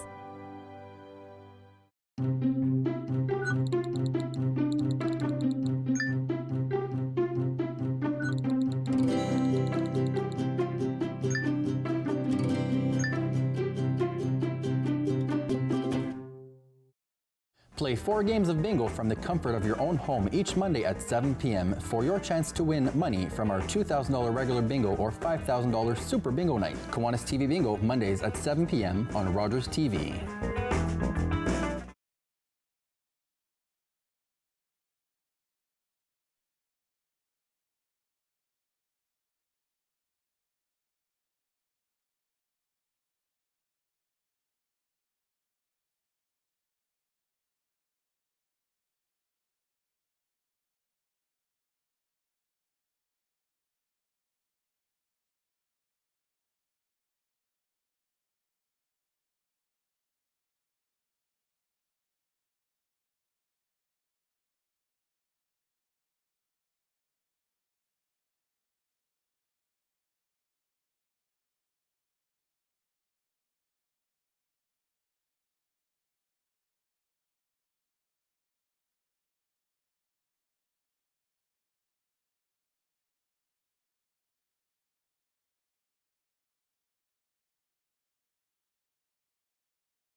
Okay, parents, listen up. This is a really important topic I wanted to share with you today. Jennifer Cunningham is here to tell us all the good news, portfolio manager for the City of Ottawa. Hi, Jennifer. Hi, how are you? Good, good. Okay, so I understand there's a new registration system. There is. It has come up for us today, and it'll be launched to the public for viewing tomorrow, and it's called ActiveNet. We are so excited because it has been a challenge. We can agree, right, Jennifer? We can agree, yes. Okay, perfect. So I know I used to stay up and then I'd set my alarm for 1 o'clock in the morning and register for swim lessons then for my daughter. So I know it's been a challenge for families. So tell us how this is going to change our lives, Jennifer. So this is a more modern system. It's the previous system that we have been using. It's at the end of its life cycle, and it was no longer supported. So this new system, it's a more modern technology provided by the same company, but the wait time should be reduced, and it's actually much easier to use on a mobile device. Oh, good. So people can use it in that method as well. Okay, fantastic. So give us an example. Let's say my daughter's older now, but let's say I've got a little one who's 3 and a little one who's 6, and I'm registering for swim lessons. What does that look like now? So everyone will need to go in and they'll need to create a new account unless you have a current membership with the city or you're a participant in our hand-in-hand financial assistance program. You need to go on in advance and create a new account. Within that, you can use your email address and enter all your information, and you can store your credit card there as well, completely safe. And once you're in there, our activities for the winter session will be available for viewing tomorrow. So you can actually search by dates, you can search by sites, you can search by ages, the type of activity, and it'll come up with a listing of all of these, and you can go into each one and view them. And then you can create a wish list that'll be available. It doesn't give you priority on registration, but it keeps everything that you want to register for in one location, so you're not needing to have a list of barcodes written down. You can actually, it's in your account, the programs that you're looking to register for. All this sounds very dreamy. As somebody who has done this a lot, and I only have one child, but I know people that were trying to coordinate swim lessons. One of them goes at this time, and, your husband would wait with that one, and the other one goes a half an hour later. Trying to coordinate all that was very, very difficult, right, for families. This wish list idea is absolutely brilliant. It is, and it's, as you mentioned, when you have multiple children, it is so helpful because you can select those activities and keep them in that wish list so they're right there waiting for you when you're going in to register. So when does registration open for the programs? So December 5th at 9 p.m. online for any aquatic programs, so that's your swimming lessons. And then on December 7th for any of your land programs, so basically anything that's not aquatics, and including our March, you'll be able to view our March break camps, but you won't be able to register for them until January 9th. But December 7th will be the land programs like your sports programs, your skating, that sort of thing. Can I ask you a question? Why do you make it, and I'm not saying you, why is the decision to make it at 9 o'clock in the evening? That I can't speak to. That was a decision made many, many moons ago. And I think it had to do with the volume of users, but unfortunately, I can't say for sure exactly why that decision was made. No, it was a tough question. It's okay. It was a tough question. I've always just curious why that was, because I know at one point it used to be 10 o'clock at night. So, but that's great. I appreciate that very much. So lots of different programs, obviously, throughout the whole city. Lots for kids to do in their own communities, which is great. Anything else we need to know about this new system to prepare us for registering kids and for our own programming? Just really encouraging people. The system should be available for you sometime tomorrow. I don't have the exact time to go in and set up your account. You want to have that account created in advance so that at registration night, you're ready to go. It's a different website, so it's different than what we've been using previously, and that is register.ottawa.ca. So make sure tomorrow you go in, create your account so you're all ready to go. And sites are available if you need any assistance, and there are actually videos online. If you go to this website, you can look at video tutorials to give you some information if any trouble, but it's just really important to make sure that you create your account so that you're ready to go on registration night. And I'm assuming not only from a resident's perspective, but from a city perspective, from your job, for instance, I mean, we want this to be a lot more seamless than it has been in the past. It was a big, time drain on families as well, not only a frustrating process. So hopefully we've turned a corner, Jennifer. We're very excited about this new software. As I mentioned, it is much more modern, and it's more accessible to users from, on your PC to your mobile device. There's a queuing system, so it's not going to change the fact that programs are in demand. However, there will be less wait times. Brilliant. Well, I'm certainly hopeful for a great launch, and I know how much work would have gone into getting us to where we are today. So thank you so much for all of that work and the whole team that worked on this. Thank you. Thank you so much for your time. Okay, take care. You too. When we come back, Elliot Tepper is going to join us. We're going to talk about China. We're going to talk about Ukraine. If you've ever heard Elliot Tepper, you always learn something. Stay with us here on City News. Sam Laprade will be right back on City News. 101.1 FM and 1310 AM. Hello, I'm Jim Deeks, host of Canada Files. I hope you'll join me each week for interesting and informative discussions with some of Canada's most impressive people.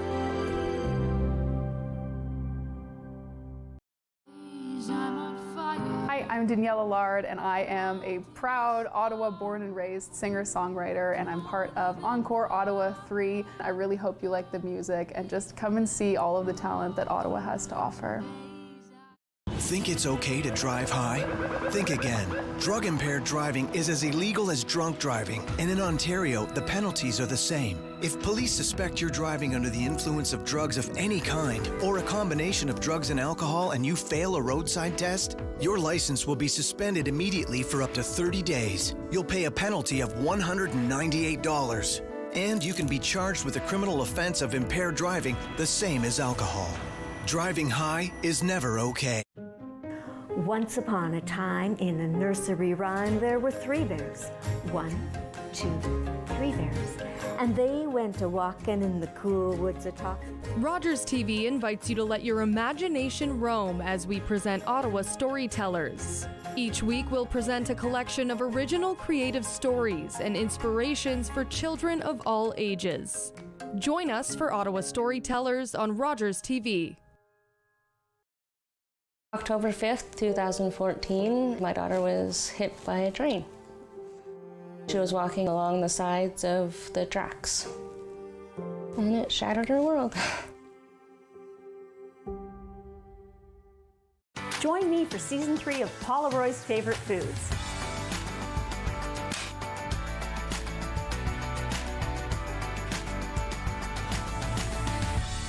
Whew, that was a lot. I think I need a nap.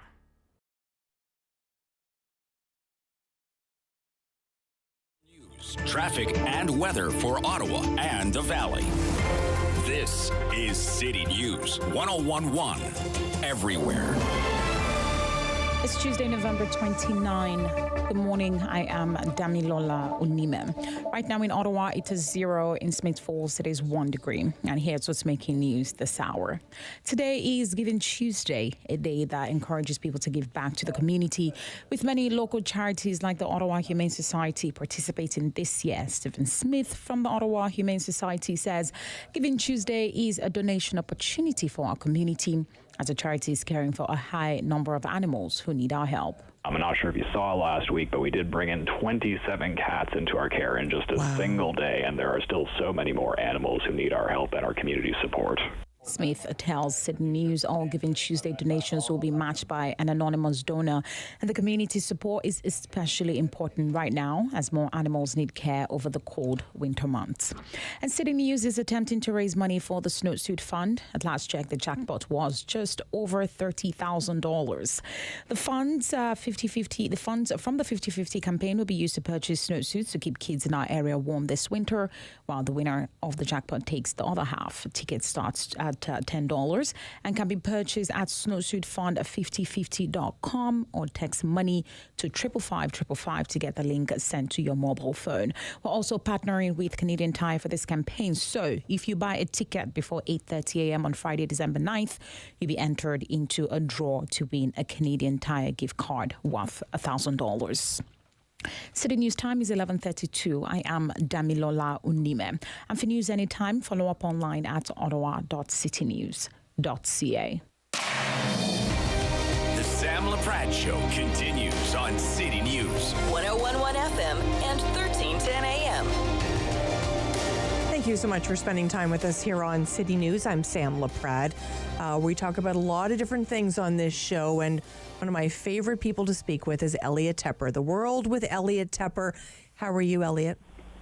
Good morning, Sam. I'm fine, thank you. Hope things are well there. They're very well. We certainly have lots to talk about, and let's start with Ukraine. Elliot, it is so challenging. We notice day after day, obviously the war is raging on in Ukraine. It's so hard to keep these things top of mind from a front page perspective, from a news perspective. But give us an update of what's happening in Ukraine. Ukraine is, thank you for actually bringing it forward and reminding us that it may not be top of the mind, but it should be top of the above the fold. It's the main story in the news right now. There's lots of other things we can talk about, but the fact that Russia has invaded and tried to occupy a neighboring state illegally and is shelling it, is trying to answer the question, trying to, in effect, freeze it out. The Russian assault on the infrastructure is continuing. The Ukrainian forces are continuing on their part to press forward in areas around Kherson. But what's happened there is that the Russians have indeed moved back across the Dnipro River, across the river, and they are dug in there, so it's going to be very hard to deal with them. The war continues. Winter is coming. Russia is committing atrocities of all kinds. The taking out of the infrastructure. Can you imagine what would happen in the Ottawa Valley if there was no heat, no light, no power as winter comes on? And so the death and destruction continues. We need to, and NATO we're part of NATO, and NATO is maintaining its posture as well. But basically, we have to remember that Ukraine is fighting this on their own. The only boots on the ground are Ukrainians, and on the Ukraine side. On the other side, the Russians apparently now do have Iranians helping them in Crimea with those drones, those Iranian drones. So there's a drone war going on. More needs to be done to give effective weapons to control the skies over Ukraine, and that's the next challenge. Mm-hmm. I mean, I think back to, the end of February 24th, 25th, when we saw that this was becoming a reality. And we know that wars do rage on for a long period of time. This time frame that we're in right now, do you think Putin ever expected the Ukrainian people, to be as strong as they are and for him to still be fighting this? No, we've gone through this various phases of the war. This was supposed to be a one-week war.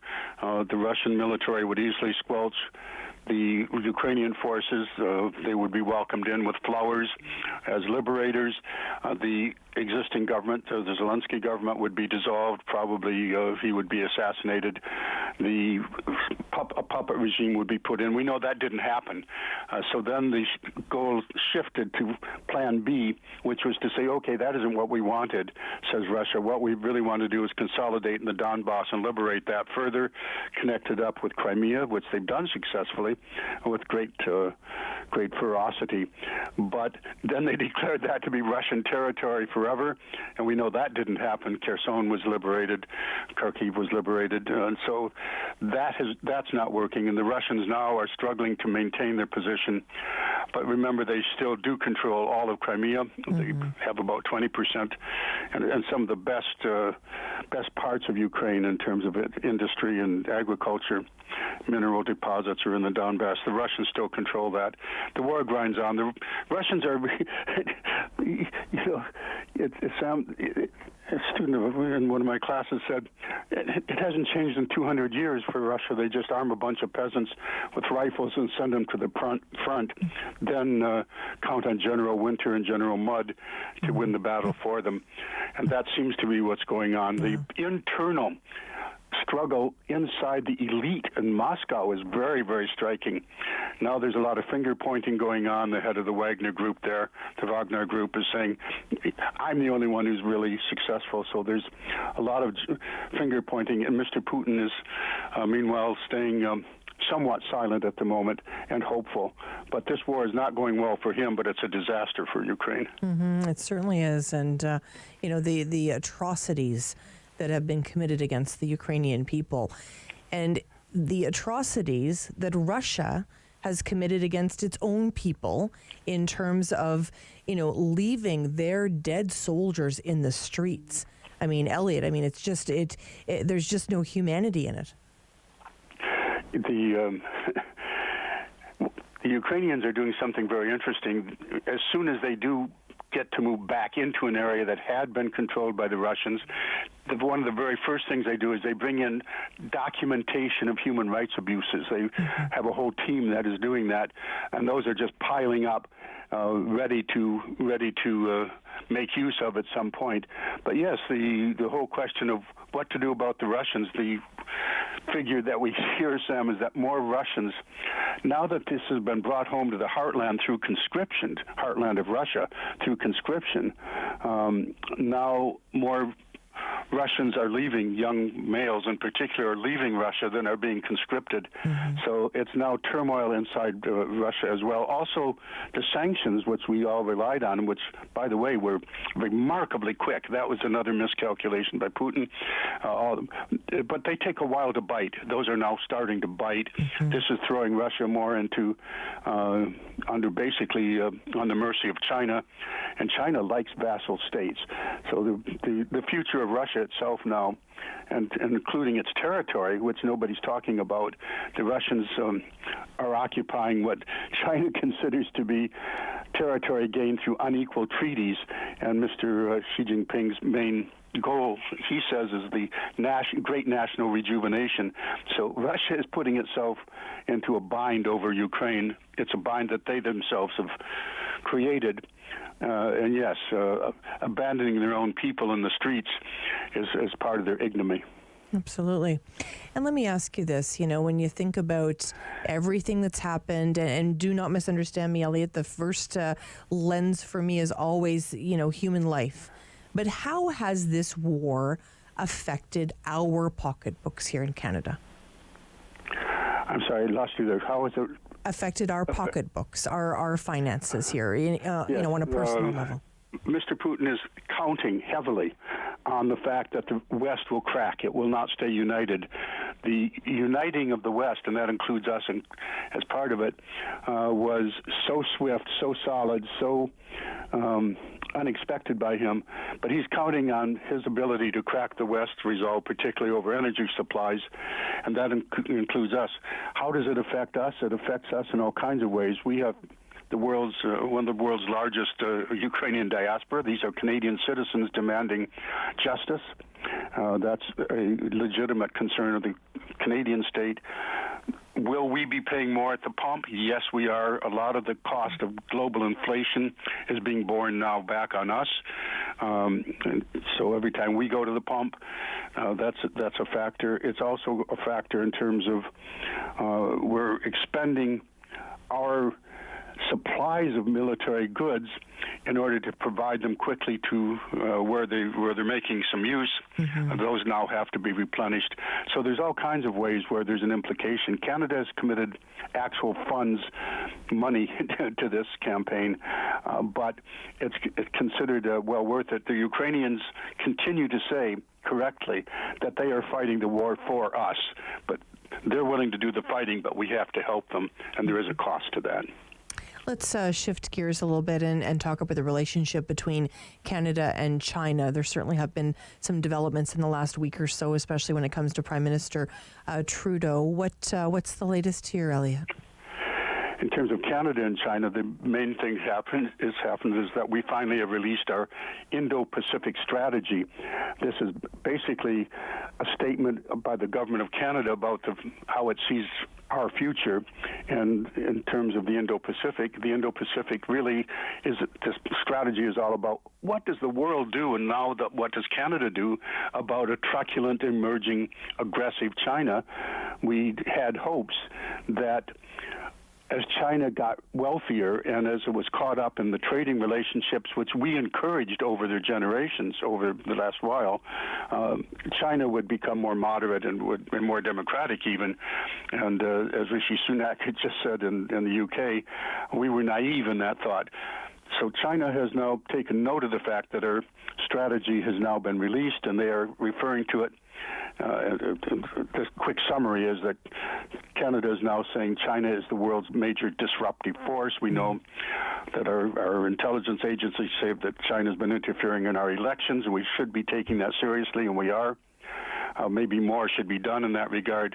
But the main thing that's coming out is that Canada has now declared, along with our Five Eyes partners, along with the West, along with the EU, which put out their strategy a while ago, even though China is their number one trading partner, far from that for Canada. But Canada is now being called a vassal state of the UK, of the US, and that we should learn our lesson and adjust our policies accordingly. But the way we've adjusted them is to increasingly bring China into focus as, we call it gently, a disruptive force. China's come into focus. Canada, along with other states around the world, do not like what they see. This wolf warrior, hubris China is a threat in all kinds of ways. They've been interfering inside Canada. Canada's reacting finally. Mm-hmm. It's so interesting. When we think about, everything happening in the world, we tend to speak about, these main stories. Is there a story in your mind, Elliot, that is one that, maybe isn't getting any attention on the world stage that you have your eye on? Yes, I'm following Iran. The fact that Iran is edging ever closer to having a nuclear weapon and having the missile technology to deliver a nuclear weapon is a major, major development in the world. And the fact that they are now, and it's all tied up with what we're talking about, they are increasingly close to Russia. Is Russia, in fact, helping helping Iran become a nuclear weapon state, that would be a transformative act in the world. It's not getting the attention it deserves. Of course, it is locally in the region, but it's not getting our attention sufficiently. Mm-hmm. And this is why we love our time with Elliot Tepper, The World with Elliot Tepper. Thank you so much for your time today. Oh, you're very welcome, Sam. A pleasure to talk to you. Always a pleasure. I always learn something from Elliot. I hope you did too. Speaking about learning things, we're going to learn a little bit about the history of this beautiful city. The Historical Society of Ottawa. Ben Wise is going to spend time with us today. We're going to be talking about Indigenous history in this region. Stay with us here on City News. Sam Laprade will be right back on City News. 101.1 FM and 1310 AM.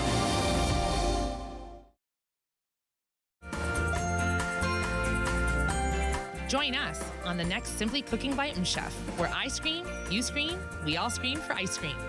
I'll make it right before your eyes. I'm getting shivers just thinking about it.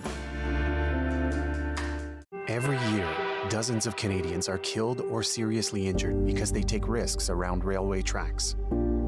Talk to your loved ones about rail safety. Visit stoptracktragedies.ca. On Tuesday's Daytime Ottawa, Heather Garrett from Planet Botanics will be joining us on the show. She's going to show us some great local and fairly traded gift ideas as well. If you're looking to decorate the home over the holidays, you don't need to break the bank. We'll tell you how you can do just that in an affordable way. And of course, when it comes to the holidays, sometimes we leave our pets out of the conversation. Don't do that. We love our pets. We'll tell you how you can include them in the holiday season.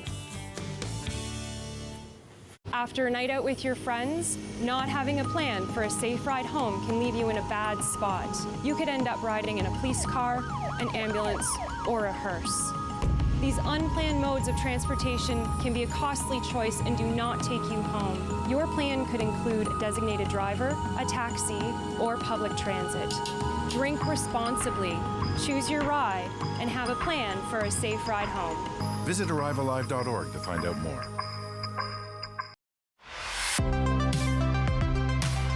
After a 2-year hiatus, we are back with brand new episodes of Celebrate Ottawa starting this fall.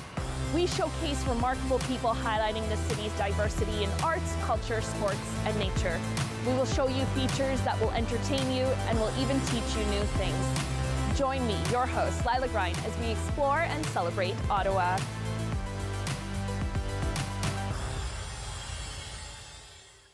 From coast to coast, all across Canada, there's something very special going on. It's time to show your support. Time to spread the word. Time to demonstrate your commitment to safe and sober driving. Join thousands of Canadians and tie a ribbon on something or someone you love. And take the time to have a real conversation about impaired driving. Mad Project Red Ribbon. Tie it, wear it, show it, share it, live it. Find out more at mad.ca. Hi, my name is Kelly Lee Evans, and I am so excited to be performing for Encore Ottawa 3. My performance will be coming out this week, so stay tuned.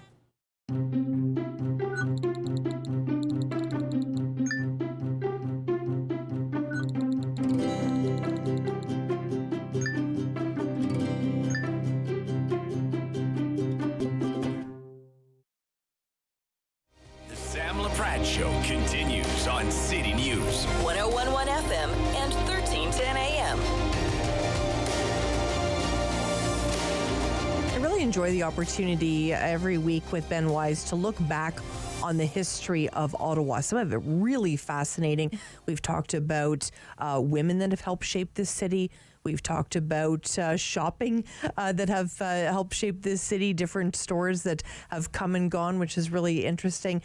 We've talked about really tragic events that have happened in this city as well. Today, we're taking a little bit of a different take, which is a really important one, and that's talking about Indigenous history. And Ben Wise joins me now. Hi, Ben. Good morning, Sam. And you're right, it is such an important story to tell. Absolutely. So where are we starting today, Ben? We're going to start way back when. Archaeological evidence suggests that the Ottawa Valley has been home to the Algonquin people for as many as 8,000 years, and some say even more. The Algonquin people lived and they hunted here, they trapped and they fished here. They were semi-nomadic, and because they were semi-nomadic, they had to be able to travel light. Their people depended on birch bark canoes that they sewed together with spruce roots and that they waterproofed with bear grease and resin. Algonquin mothers carried babies on their backs in cradle boards made of wood and leather. In the winter, the larger bands broke off into families of smaller hunting camps, and they switched to snowshoes and toboggans to get around. Clothing and shelter were made from what they found around them, animal skins, wood, bark. It wasn't like today where you could run to a grocery store if you ran out of something. Right. Conditions could be harsh, and the risk of starvation was never far off. Sam, imagine how different the Ottawa area would have looked like back then. Picture where our city, suburbs, and surrounding farmland are today, covered with thick forests and wetlands teeming with wild animals. And it was the waterways that were the most vital to the Algonquin way of living. The waterways of the Ottawa River were the waterways of the Algonquin. And it wasn't just the Ottawa River, but all of the Ottawa's tributaries that were the lifeblood of the Algonquin, all the wild rivers that flowed into the Ottawa, like the Gatineau River, the Madawaska, and the South Nation, and all the rest. Imagine the Rideau River before it was raised and tamed to service as a canal. Rapids, waterfalls, and the Algonquin people's most relied upon fishing spots that were suddenly obliterated when we came in and constructed the Rideau Canal. Imagine the Ottawa River itself that runs right through the nation's capital. Imagine the Chaudière Falls in the middle of our city in their original glory before being dammed and contained. Early European visitors considered the Chaudière Falls as second only to Niagara in their majesty. I mentioned that the Algonquin people had to travel light. They also had to live lightly off the land. And again, that's why they had to be mobile, never overfish or overhunt one area or overgather whatever resources they depended on for their survival. The Algonquin people appreciated how crucial sustainability was, a concept our modern society is now just trying to understand. So true, Ben. But it's also important to understand the Algonquin people didn't live in isolation. Trade was a big part of life for virtually all of Canada's First Nations people. We know this from the tools, the other artifacts we dig up that have clearly come from other parts of the continent.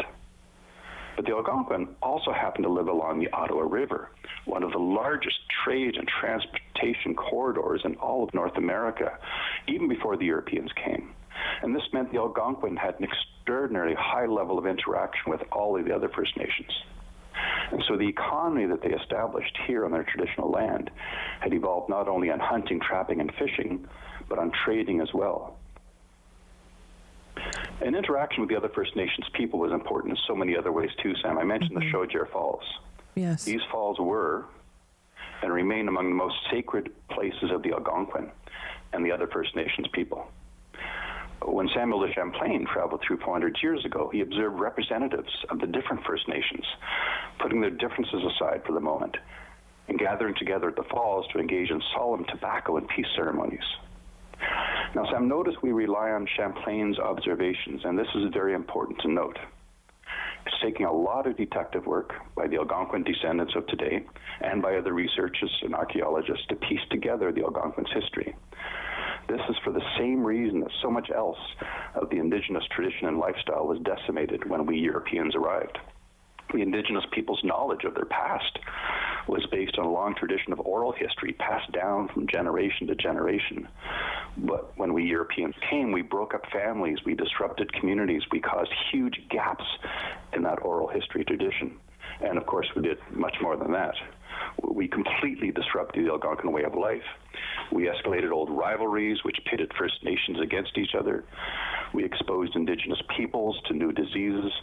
We destroyed communities and severely interrupted their way of life. It's really fascinating to me because I think, we forget this. I was just with Chancellor Claudette Commanda, of course, of the University of Ottawa, an Algonquin elder. And, she was doing a blessing at an event recently, which she does a lot. But I do think we forget this, Ben. Why have we, obviously over the years, it's a very complicated questions, but the Truth and Reconciliation Commission and all of the recommendations that came out of that, it just seems like we haven't respected the Algonquin people, and the time is now to try and rectify that, and that's why we're going through all this. But as you're describing it, I'm embarrassed that I don't know this about this area. You know, I think there's been a lot of embarrassment for all of us. And I have to say that, you know, for our final HSO virtual speaker series presentation of 2022, it's tomorrow night. And we're very excited to be presenting another in our series of presentations drawing attention to this important history of the Ottawa Valley Algonquin people. Our guest speaker is a member of the Band Council of the Algonquins of Pequequenigan First Nation of Sarazan. The response has been huge. I think people out there really appreciate the point that you've made, that we've neglected this history. I think we have the highest pre-registrations for this presentation we've had all season. Close to 400 people so far have registered. And I have to come across with a confession. The Historical Society of Ottawa is coming up on our 125th anniversary in the new year, which means we've been telling Ottawa's great story since 1898. And you would think that this 8,000 years of Indigenous history would be a big part of it. But when you look back, it hasn't. If you look at our publications, if you look at the talks we've hosted over a century, you can see we've been guilty of focusing 99% on just the 200 years since Philemon Wright and Colonel By got here. It's like nothing and nobody existed before Europeans arrived. And we're not the only ones guilty of this. Like you say, we all have been. The schools, the history books, the popular culture. But we're not going to let that be the case anymore. That's what we resolved to do. It's really important. Ben, if people listen to you every single week, and I get a lot of comments saying people really enjoy this segment, how can they learn more about the society and participate, like you were saying, in these talks that happen with the society? Yeah, so we've been doing these talks twice a month. We're doing them live in the auditorium of the Ottawa Public Library downtown on the second Wednesday afternoon of every month, and then on the final Wednesday evening of each month we have a Zoom presentation, just because our Zoom presentations became so popular. All the information is on our website, is on our Facebook page. Those are the great sources just to keep on top of everything we do. If anybody wants to join up and get a membership, you get a monthly newsletter telling you what's going on as well. Really appreciate it, Ben. I really enjoy this segment. We're going to chat about what we're going to chat about next week. I can't wait to find out. Thanks so much for your time today. Sounds great, Sam. Thanks so much. Ben Wise spending time with us today from the Historical Society of Ottawa. Ben always brings those really interesting stories to us, which we really appreciate. Well, I'm looking at the clock and I'm thinking it's just about time for lunch. Lunch with Sam. We're going to feast on those hot news topics of the day, and the list is long. You won't want to miss it. Lock it in to City News. Sam Laprade will be right back on City News. 101.1 FM and 1310 AM. Play 4 games of bingo from the comfort of your own home each Monday at 7 p.m. for your chance to win money from our $2,000 regular bingo or $5,000 super bingo night. Kiwanis TV Bingo, Mondays at 7 p.m. on Rogers TV. Hello, I'm Jim Deeks, host of Canada Files. I hope you'll join me each week for interesting and informative discussions with some of Canada's most impressive people. Summer days, summer nights, lots of things to do, places to go, and people to see. If you're having a few drinks, be sure to plan ahead and get home safely. We don't want to pick you up. Drinking drivers risk injuries to themselves and others and take chances with their license, their jobs, and their future. Remember what's at stake and choose your ride, whether you're the driver, the passenger, or the party host. Thanks for supporting sober driving. I hope we never meet. Visit arrivealive.org to find out more. There we go.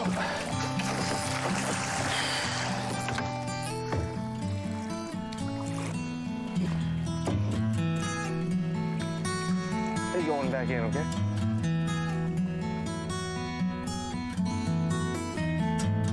It's a new season of The New Fly Fisher on Rogers TV.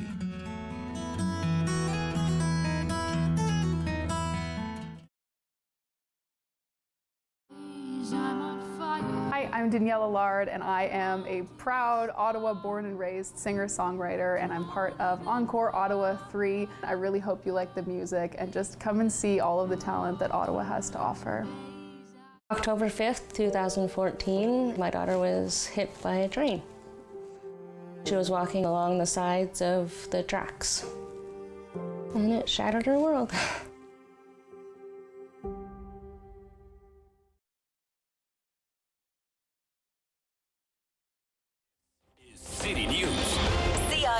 KCRW 1310 AM in Ottawa. And CJET 1011 FM in Smiths Falls and the Valley.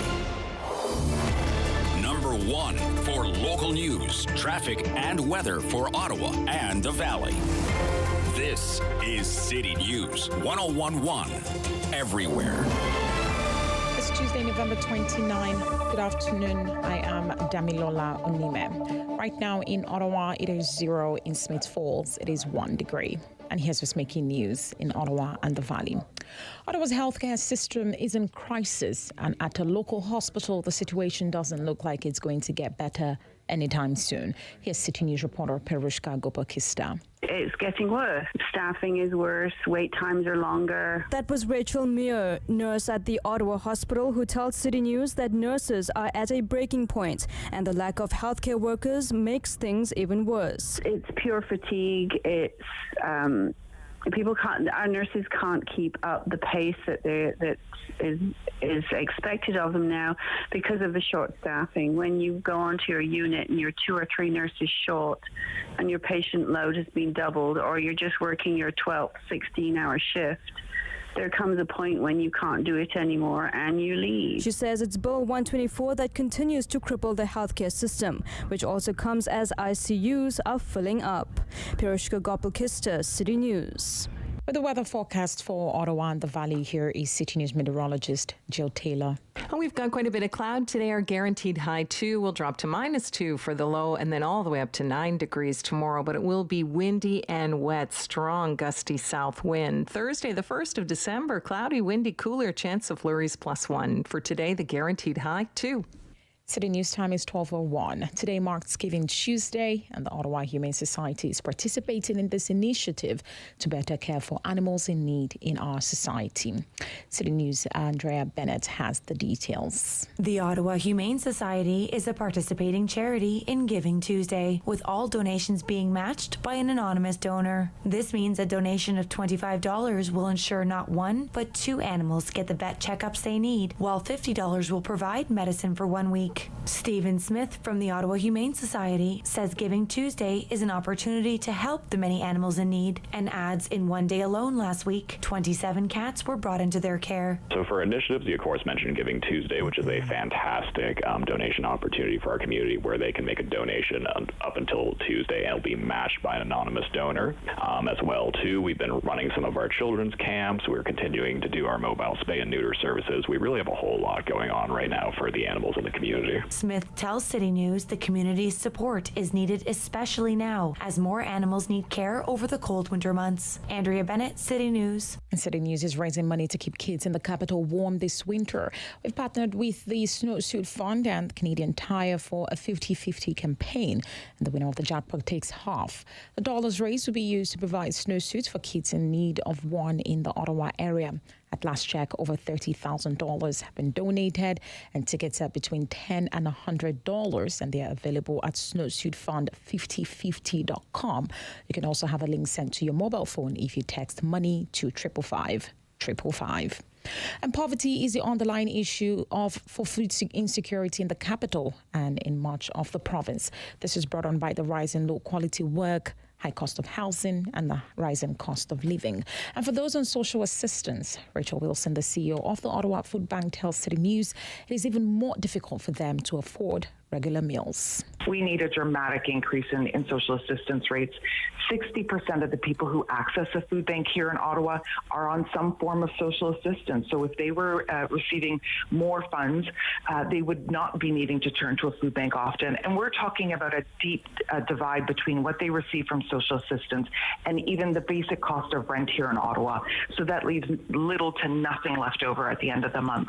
A new report from Feed Ontario, which is a coalition of 1,200 direct and affiliated organizations working to address food insecurity in the province, has found that a total of almost 600,000 Ontarians visited food banks and a total of 4.3 million times between April of 2021 and March of 2022. I am Damilola Onime. And for news anytime, follow up online at ottawa.citynews.ca. Connecting you and your community. This is the Sam Laprade Show on City News 1011 FM and 1310 AM. You board members listened to our 5-minute delegations, asked most of us no questions, and continue to do the exact opposite of what almost every public delegate asked you to do, including approving multi-million-dollar budget increases for the Ottawa Police Service. You also hired a new chief, despite calls to wait until after the municipal election. And you didn't just hire any guy to replace Chief Slowly. You hired the guy who led the BC RCMP's operation to violently remove Wet'suwet'en people protesting a pipeline being built on their land. So just to be clear, you replaced the black guy who from day one faced racist resistance from within the force for making real change. The black guy who then got forced out using the racist narrative leaked by unnamed OPS sources that he's incompetent, aggressive, and heavy-handed. You replaced that black guy with this white guy with a track record of being aggressive and heavy-handed with Indigenous protesters. Robin, I'm going to ask you to be more respectful. Yeah, no problem. So we're done. We're done doing delegations only in person because you refuse to hold hybrid meetings, despite the barriers that creates for people, especially already marginalized people participating in the meetings. We're done being instructed, as we were so many times by former board El Chantieri and by you tonight, to say anything we want as long as we're respectful and don't exercise our democratic right to critique board members or members of the Ottawa Police Service. We're done being ignored while you continue to ignore basic democratic principles. So this evening, things are going to happen a little differently. And that was Robin Brown at the Police Services Board meeting last night. We wanted to talk about this today, amongst other topics, on Lunch with Sam with Dean Tester and Peter Tilley. How are you two doing today? Great to be here, Sam. Good to have you here. Dean Tester, of course, make housing affordable, and Peter Tilley from the Ottawa Mission, CEO there. Let's start with you, Dean. Obviously, Police Services Board meeting last night was an eye-opener, I'm sure, for Mayor Mark Sutcliffe and that new police chief, Eric Stubbs. It certainly was an interesting meeting. What are your thoughts on the clip we just heard from Robin Brown? Well, I certainly understand the frustrations. I mean, we hired a police chief days before an election. There's a lot of lingering frustration over the occupation downtown last year or earlier this year. I would say trust in police in the city is probably at an all-time low. So, people are frustrated. My take on this, police are essential frontline workers who deserve our support, but it's very hard for them to do their jobs if there's no trust. So we need more accountability, not less. And one of the things that really stuck with me at that meeting last night was around hybrid meetings. I mean, this seems like just such an easy win. This is one of the things that the protesters were asking for. We have hybrid meetings for almost every committee meeting. I know planning meetings, I attend planning committee in Ottawa quite frequently, and it's always hybrid. I wouldn't be able to do it if it was in person, right? Because, I work during the day. So if you want more voices and you want people to have an opportunity to be heard, that takes a lot of pressure off of these frustrations, and it creates more accountability. So that's an easy win for me. Thank you so much, Dean. Peter Tilley, what are your thoughts? Well, Robin Brown was so eloquent in the comments that we heard, the presentation, very clear and precise on what the issues as he and the others saw them at the time. And again, the reason for these boards that they open up to delegations are so that people have a voice. In this case, people have a right to protest peacefully and to get their message across. And I think that message was clearly presented, that we feel we want a voice and we're not being listened to on these issues. I've just finished being on the board of Ottawa Public Health, and we're used to many delegation presentations. So yes, things got a little heated towards the end, and that's hard to see. So I know the next meeting, I believe, is scheduled for December 19th. Hopefully there'll be some circling back on these concerns in advance of the meeting. I would recommend on behalf of OPS just to address some of these concerns and how they're going to handle them moving forward, and then hopefully have a open dialogue at that meeting on December 19th. And, obviously it wasn't the smoothest meeting for everybody. And we know that it was the first meeting, as I mentioned, for Mayor Mark Sutcliffe. Let's hear a little bit more from Robin Brown. Tonight, we're going to be asking the questions, and we're not leaving until you answer them. We're going to follow in the footsteps of Dr. Martin Luther King and engage in some good old nonviolent, civil disobedience. So just be clear, we're going to be nonviolent, civil, and disobedient, all right? While the local, national, and international media are watching on. So now I'm going to ask my colleague Bailey to come over here and read you 4 questions, and we're not leaving until you answer them. Robin, your time is up now. If you'd like to take your seat back. Have you not heard me? We're not leaving until you answer our questions. Well, this is my meeting. Well, I'm chairing this meeting, and I'm asking you very politely and respectfully. I'm being very respectful, but we're not leaving until you answer the questions. And you can hear the frustration, right, Dean, in Robin's voice. Robin joins us a lot here on City News, talking about a lot of the issues that he's talking about at that police service board meeting. You can hear the frustration. But at the same point, you also need to have meetings that run smoothly, right? I mean, this can't be, everybody sort of taking their own turn at speaking when other people are speaking. This is going to make meetings, not happen like it did last night.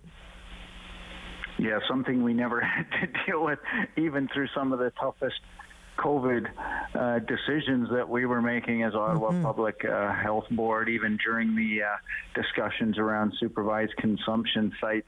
That was never to the I'm not leaving or I'm not finished. Usually there was the 5-minute time for people to do their presentations, and yes, some were excited in that, but we never had to deal with I'm not finished, I'm not leaving. So it's a tough one for any chair, and the mayor's first meeting at that level. So it was certainly we can hear the frustration in Robin's voice, so that that we want to get our point across, and now's the time to do it with a new chief and a new mayor. Absolutely. It was a busy day at City Hall yesterday. Dean, you know that obviously Steve Kanalakis submitted his resignation yesterday. City manager, a very big role there. Usually when a city manager is going to leave that position, there's months of notice, there's a succession plan, but leading into this LRT inquiry report that's going to be coming to City Hall tomorrow, it really came as a shock. I think it sent a lot of shockwaves through the city. Were you surprised, Dean? I'm not surprised. I think we're going to get the LRT report tomorrow, and it's not going to reflect well on city or staff. And I think this is getting ahead of it. But, the good news is there's no shortage of expertise at City Hall. I think there will be lots of strong internal applicants. I think there's going to be an open competition for this top job. I'm sure the city will look outside of its own employees for someone qualified to take this job. And at the end of the day, Mayor Sutcliffe's going to have a different vision than Mayor Watson did. Change can be good. This is a little bit of a shake-off for sure. But I think fresh perspective is probably needed to help us move forward past the LRT, past the convoy, and past some of the other challenges we've had over the past couple of years. What were your thoughts, Peter? Were you surprised? Quite surprised. That shortage of notice. I think when I leave the mission, I'll give them more than a few days' notice. I don't know what internally he had set up with his staff or not. But Steve Kanalakis has served this city for nearly 4 decades. I do recall back in his previous roles, there were times when I was with the food bank that we needed the city's support on several issues, and he was very gracious and worked with us well then. This light rail is something that nobody wants hung around their neck. especially in a city like Ottawa. You hope the nation's capital has a functioning, affordable, and well-run public transportation system, and we're not seeing that. And I think there's going to be some questions asked and some hard messaging in this report, this inquiry's report. So that's going to be delivered. So I guess he felt it was time to go before that, and we wish him the best in his retirement. Let's take a short break here on Lunch with Sam. Come back and feast on some more top news stories. Let's come back and chat a little bit about the LRT with Dean Tester and Peter Tilley here on City News. Sam Laprade will be right back on City News. 101.1 FM and 1310 AM. Join me for Season 3 of Paula Roy's Favorite Foods.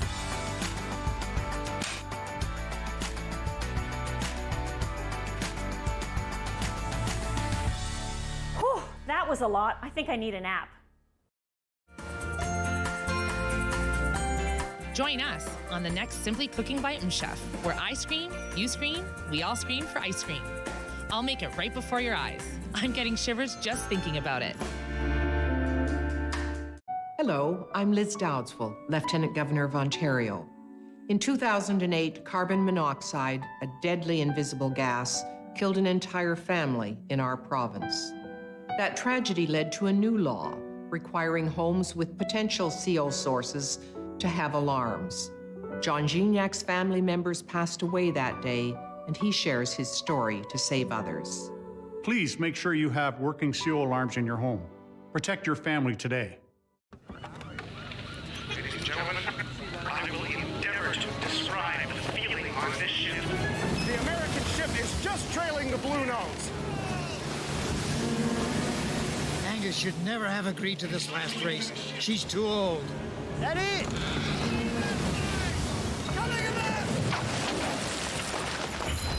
Johnson, halyard back! Get to it, man! Appears there's some kind of difficulty. There seems to be something loose up there, and we... Our topsail's foul! Can't see a man! Just once more, little girl, and you can rest. She's holding her lead!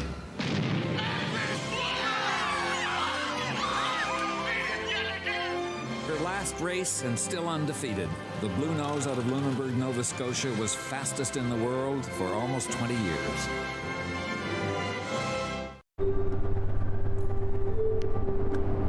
What is it? Anxiety disorder.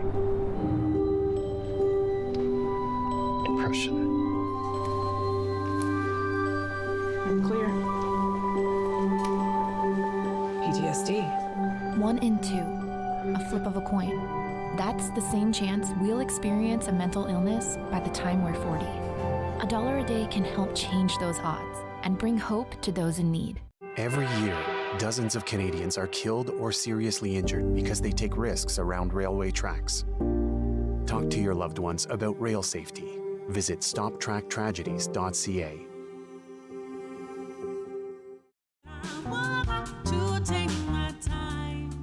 Hi, my name is Kelly Lee Evans, and I am so excited to be performing for Encore Ottawa 3. My performance will be coming out this week, so stay tuned. The Sam Laprade Show continues on City News. 101.1 FM and 1310 AM. Well, I hope you're having a great lunch. We are certainly having a fantastic lunch here on City News because we are feasting on those top news stories of the day. We've invited to the table today Dean Tester. Hi, Dean. Hi. And of course, Peter Tilley's joining us at lunch today as well. Hi, Peter. Hello. We've already talked about some of those challenging moments, of course, at City Hall yesterday. The resignation of Steve Kanellakis, the city manager, has been there in that role for a number of years. And of course, with the new mayor, lots of challenges there, I'm sure. A disruptive police board meeting as well yesterday. And then, of course, there is the LRT, which has really become a four-letter word for many people in this city. Peter, what are you expecting from the inquiry report tomorrow that'll be released to mayor and council? I'm hoping from the start. wondered about the selection process. I don't know that it was all just cost-driven or what was happening. We've seen a lot of setbacks, a lot of challenges, and again, I think it's important that the nation's capital has a more reliable system. I see it here with the employees at the Ottawa Mission, so many who take light rail in. How many days are they delayed or late coming in, or you're running the buses to make up for non-functioning rail line? And the key being, like, it's November. It's been a clear, mild November. Are we going to get through another cold Canadian winter with effective, reliable light rail? Because we sure didn't last year. And I wonder what's on the horizon and how much of the inquiry is going to peel back the layers on that. How did we come to this process of who we selected? What was involved? We've already seen that some of the criteria were bypassed in order to go with the current light rail system. So I'm curious to what the feedback will be on that, and I'm hoping they're delving down deep. It's certainly going to be interesting. I think everybody's going to really be sort of hanging on every word of this report. We know it's going to be released tomorrow at 11 o'clock. We're going to be following it. If there is any audio that we can bring to people here, our listeners in City News will definitely be bringing that to everybody, because certainly this is important. And you've brought it up. I mean, it's expensive. It has, caused and continues to cause delays for people, quality of life, how we live. And, anybody that's looking to put a conference on or anything in this city, this was supposed to be the answer as to why we would receive a lot of these, sort of injections into the economy, is because we had this great transit system. But anybody that's looking to come to this city now to do that, Dean, I'm assuming they're thinking probably that's not what they want to do now. Yeah, and that's my frustration as well. I mean, I'm someone who used to take public transit every day to get where I was going. And since I moved to Barrhaven, I haven't taken the LRT. I've never been on it. I very rarely take the bus. We as a city, we want to see a safe, reliable, affordable transit system. And I think the LRT isn't there. And the big piece is reliable, right? And that's where so many people are experiencing these frustrations. So, tomorrow I think we're going to get a report that doesn't reflect well on city staff or the past mayor or city council. But, Mayor Watson is gone. He's moved on. Our city manager has moved on. I'm not so much interested in retribution or settling scores. I'm interested in what's the path forward. How do we fix this? How do we fix transit so that it's usable? How do we make it so that people like me can reliably count on the bus instead of having to have two cars for my family? What's the path forward? That's what I want to know. Absolutely. I've heard a rumor or two about Barrhaven. Dean, maybe you can clear it up for me. I hear it's always sunny in Barrhaven. Is that true? It's not too bad out here. I'm very happy in Barrhaven. That's good. Peter, when we think about a topic that's very, very near and dear to your heart and Dean's as well, and that's housing. And Bill 23, and as we, and it was referenced this morning, Bill 23 was at the table yesterday. We don't even hear much about that yesterday at council because of all the other things that happened. But this is something that's going to seriously affect this city. How do you feel about Bill 23? Well, again, we declared nearly 3 years ago, the City Council, that we had a state of emergency as it pertains to homelessness, lack of affordable housing.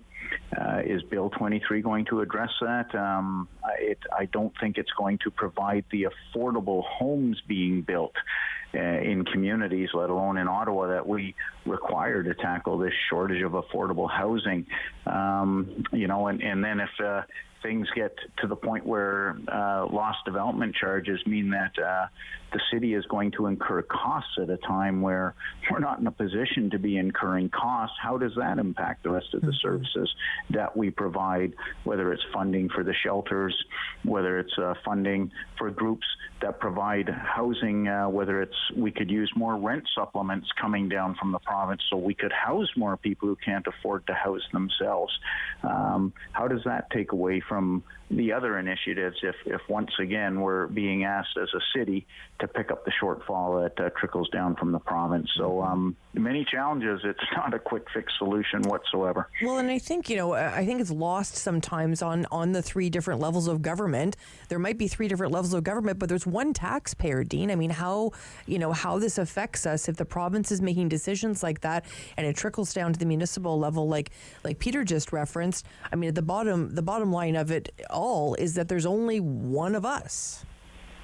Well, that's right, and I think this is going to spark a real conversation because right now we have a system in Ottawa where property taxes have been frozen well below the rate of inflation for decades, and we've made up the difference by increasing development charges, right? And development charges are an easy tax to raise because, in theory, it's a tax on developers, and we know a lot of city councillors don't like developers, and that's fine. But developers aren't just going to make less money, right? Like they're in the business of making money. So what ends up happening, development charges get passed on to customers, they get passed on to renters, they get passed on to first-time home buyers, and that's part of the reason why we've seen the cost of housing skyrocket in our city, and why we're seeing not as much housing being built. So, I have some sympathy for the city losing some development charge revenue. I think they're overstating it a little bit. Certainly, the move to remove development charges on affordable housing and purpose-built rentals, which is really the whole purpose of why they're cutting these development charges, that's what it's applying to. And why are we taxing affordable housing? Why are we taxing purpose-built rentals when we have a desperate shortage of those? Those are things we want to incentivize. So that to me is actually a very positive change, but we're going to have to figure out, maybe property taxes have to come up slightly to make up for that, right? And that's a discussion that has to happen at City Hall. But to me, fundamentally, the way we've been doing it, we've been putting those costs onto renters and first-time home buyers instead of sharing them among everyone in the city. Mm-hmm. So, I think this is a discussion that we're going to have. Important discussion for sure. And I know, Dean, you're very close to Robert Smart Center. I know today is Giving Tuesday. I'm sure you're thinking about all the people and the work that's being done at Robert Smart Center. And of course, Peter, you're thinking about the Ottawa Mission. I know Diamond Storage has come in with an opportunity matched up to $25,000. Those opportunities are really key on this Giving Tuesday. And I'm feeling a bit melancholy today.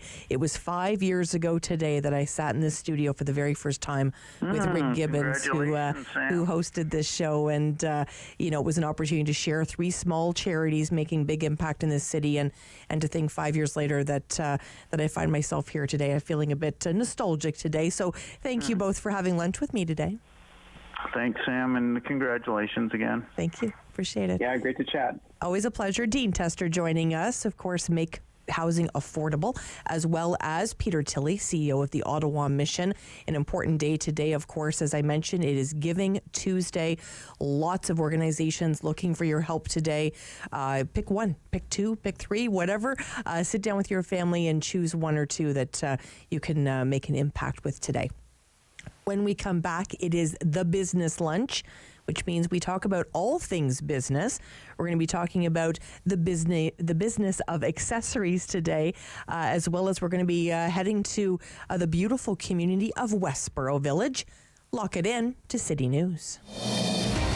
Sam Laprade will be right back on City News. 101.1 FM and 1310 AM.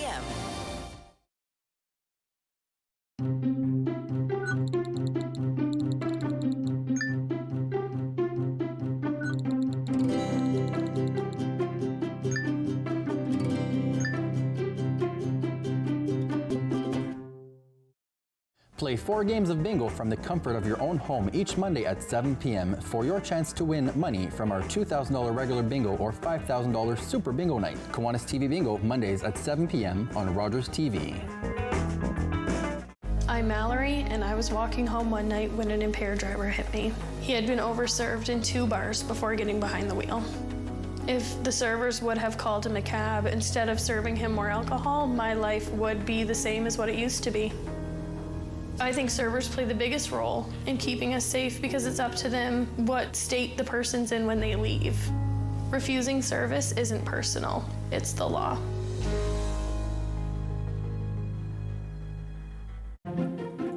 Do you have something to share?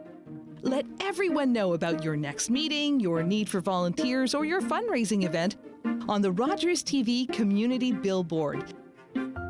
Send us your words and we'll bring them to life on Rogers TV and rogerstv.com. When it's time to spread the word, go to rogerstv.com to add your announcement to the Community Billboard.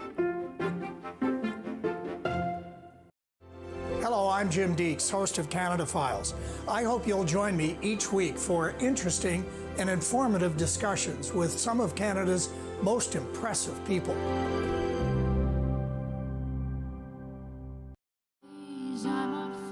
Hi, I'm Danielle Allard, and I am a proud Ottawa born and raised singer-songwriter, and I'm part of Encore Ottawa 3. I really hope you like the music and just come and see all of the talent that Ottawa has to offer. News, traffic, and weather for Ottawa and the Valley. This is City News 1011 everywhere. It's Tuesday, November 29. Good afternoon. I am Damilola Onime. Right now in Ottawa, it is 0. In Smith Falls, it is 1 degree. And here's what's making news this hour. Ontario's Auditor General is set to release a report that will include analysis of COVID-19 related contracts and procurements. On Wednesday, it will also include audits of the province's vaccination program. The COVID-19 sections of the report will detail whether the province's contract and purchases related to the pandemic were cost-effective and timely, and whether the vaccination strategy was cost-effective and equitable. The annual report will have 15 different reports in total, ranging from highway planning and management to the Ontario Lottery and Gaming Corporation. Prime Minister Justin Trudeau says people in China expressing dissent against their government's strict COVID-19 lockdowns have a right to express themselves. Trudeau responded to the protest on his way into a meeting with his cabinet, saying Canada will let China know that we stand with human rights. Trudeau's comments follow his government's introduction of a strategy to boost trade with the Indo-Pacific region from Japan to Pakistan. The strategy comes amid tensions with China. And Canadians appear to be cutting back on their use of plastic straws and grocery bags, with a national ban on those items on the horizon. 3 weeks from now, it will no longer be legal in Canada to manufacture or import most plastic products, with the sale of those items also being banned in the following year. Negotiations towards such an agreement are underway this week in Uruguay, but are expected to take at least 2 years to complete. City News time is 12:31. I am Damilola Onime. For news anytime, follow up online at ottawa.citynews.ca. The Sam Laprade Show continues on City News 1011 FM and 1310 AM. Well, it is the business lunch. I love this part of the day. We get to talk all things business. Today we're going to talk about the business of the BIA in Westboro Village. And who do we chat with? Well, the one and only Judy Lincoln. Hi, Judy. Hi, Sam. How is everything in Westboro Village? Well, you know, we've had a really fortunate year. We've had so many new businesses open, and they're ready for the holidays this year. The neighborhood has the holiday twinkle. We've put up 27,000 holiday lights along Richmond Road. And I think everyone's feeling a little bit more optimistic. There's no restrictions this year, and everyone's booking holiday parties, and there's holiday shopping, and all those things that put us in the giving spirit. I just pictured you like Clark Griswold checking every one of those lights. Judy, did you check every one of those lights? No, but we did check every single one of the Rees. There's 104 Rees lining Richmond Road, and they all have lights on them. So a few of them did get redone this year. Beautiful, beautiful. Judy, let's talk a little bit about the business of Westboro Village. I mean, this is in many ways, a community that relies on the people around there coming to shop, but it also relies on people coming to kind of make it a destination shopping as well. Are you seeing the numbers you'd like? Absolutely. We're both a 15-minute neighborhood, but we also service the whole city. And I would say it's been a tough year. Everyone's sort of trying to figure out how to function post-COVID. What does that reality look like? It's a really strong mix of hybrid shopping. So we have those who are purchasing online, coming in store to pick up, coming in and really going for that tactile experience. And, the little bit of snow early, I think, put everyone in the holiday shopping spirit, but we also kind of cross our fingers for the best weather for the next few weeks. Mm-hmm. Give us a sense of some of those new businesses that have arrived. We've got a great selection of businesses. We've got everything from new clothing stores like Lemieux, Knix, which is a fantastic Canadian company that provides leak-proof underwear for women, just celebrated their first anniversary. But for gifts, all local businesses. Copper Alley Gifts have just opened, Split Tree Mixers, Alicia Confections is coming up on their one-year anniversary. Expanding out from Toronto is Blue Boho Jewelry, and they all have really sort of personalized care for you when you're coming in, helping you find those perfect items. And, they go right along with the businesses that have been here for years, like Kitchenalia, Flowers Talk Tivoli, and the Village Choir. Well, I was just down there, Hardy's Mattress. Oh, yes. Oh, my heavens. So they did a beautiful job. I had an ottoman that needed to be reupholstered, and they just did a great job. But that's a place where I think became a destination. I mean, I drove from Barhaven to go there. Absolutely. Right? And, it's now second-generation family running that business. And they do custom mattresses, pillows, but they also offer a beautiful selection of bedding. And they're really, the type of place where you're going in because you need that specialized service, that custom care. You're going for that one-on-one customer service experience. So talk to us a little bit about the entertainment side of being down there. The great, I was coming out of Hardy's Mattress. I was like, I wish I had time to go to Fratelli's because I love Fratelli's. But talk a little bit about that side of the Westboro Village in terms of dining. Absolutely. Well, and I would say this is also the year that people are booking holiday parties again. So you have Fratelli's, the Savoy, which is all sort of French bistro inside, is fully decked out for the holidays. You go in and it looks like Christmas has exploded over every inch of the bar. And it really has that fun, festive experience. Lexington does great. They have party brunches on the weekend. So they don't do them every weekend, but this weekend it's all 90s retro for your Sunday brunch. So there's all those fun things, and it's a great chance to sit down and have a great meal. You can go to Brassica or Gazelle Egg, but there's also a lot of new quick service places that have opened if you just need something while you're running between stores. So Presso Tea has opened. It's our first bubble tea location in Westboro, and Cops Bread opened earlier this year, and both are definitely proving popular with the teens. I still Your dream. Teenagers all want to go. Yeah, absolutely. I'm still dreaming about knife and fork chicken. Have you ever had that at the Lexington? Absolutely. It is one of my favorites. My kids love it too. My favorite at Lexington is definitely their Brussels sprouts. Oh, there you go. Well, see, I need to try them. I haven't tried them yet. One of my favorites, of course, Gazelle Leg, a great community leader there, restaurateur, Stephen Bechta. Gazelle Leg is always a destination as well for many people. So I think you've got a really nice mix, Judy, from what you're saying in terms of, to your point, those new businesses that have opened in the last year, and how brave are those business owners, right? I mean, it's brilliant that they would take that chance. We were talking about what it means to be accomplished, and I said to one of them, the fact you got your doors open in the last year, you've worked through all the construction, all the supply chain delays, you have made a huge accomplishment by getting those doors open this year. For sure. What's the benefit of being part of a BIA? Well, I think BIAs offer different things for each neighborhood. We've really found that in the last few years there's been a big shift since COVID started. We send updates every week to our members, and we include things like human resources legislation changes, all the COVID regulations that seem to be changing day by day we were sending. This year we're also, for the holidays, we're organizing a really large charitable campaign. So we're bringing all of our businesses together to really support the community. And in my previous life, I ran a business in a neighborhood with a BIA and one without. And a BIA can just be there, that person you call when you don't know why something's happening. You know, the shoulder to cry on if it's a rough day, or someone to come in and do the happy dance with you when you've had a fantastic day. Because it's beyond the marketing, right? I think most people just think it's a marketing function. It is. But yeah.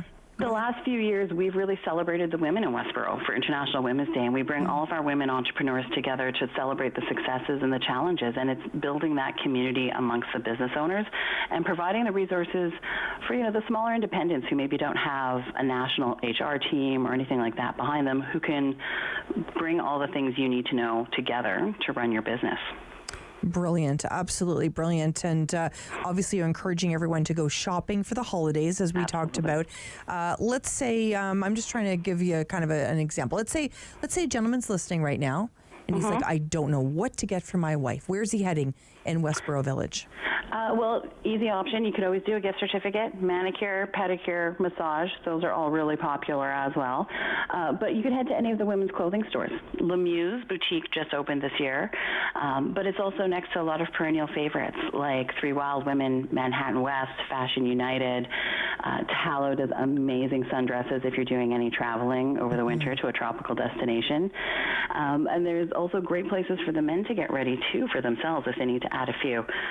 But I would also say my favorite place to go, my husband always goes in and gets me new biking gear from Mech or Bush Taka. Oh, I love that. Find, like, whether it's a bell, a basket, new panniers, something to make sure we're out as soon as the snow clears.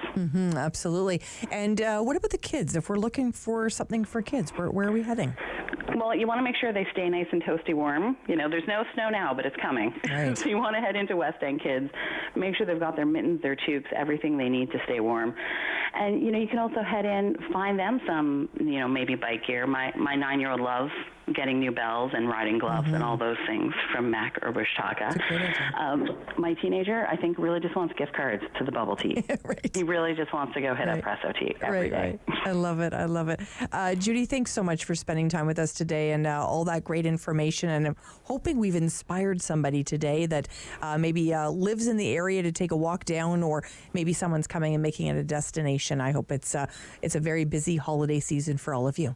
Great. Well, thanks so much, Sam. And, you know, we have lots happening the next 3 Saturdays, so I hope everyone comes down and takes a peek. Fantastic. Are we finding all that on the website, Judy? Yeah, if you go to westborovillage.com, we have donation drives for 3 great charities, and we do have special guests coming every Saturday afternoon, so you never know who might pop by. Well, I'm feeling the vibe, Judy. That's fantastic. Okay, fantastic. Thank you so much for spending time with us today.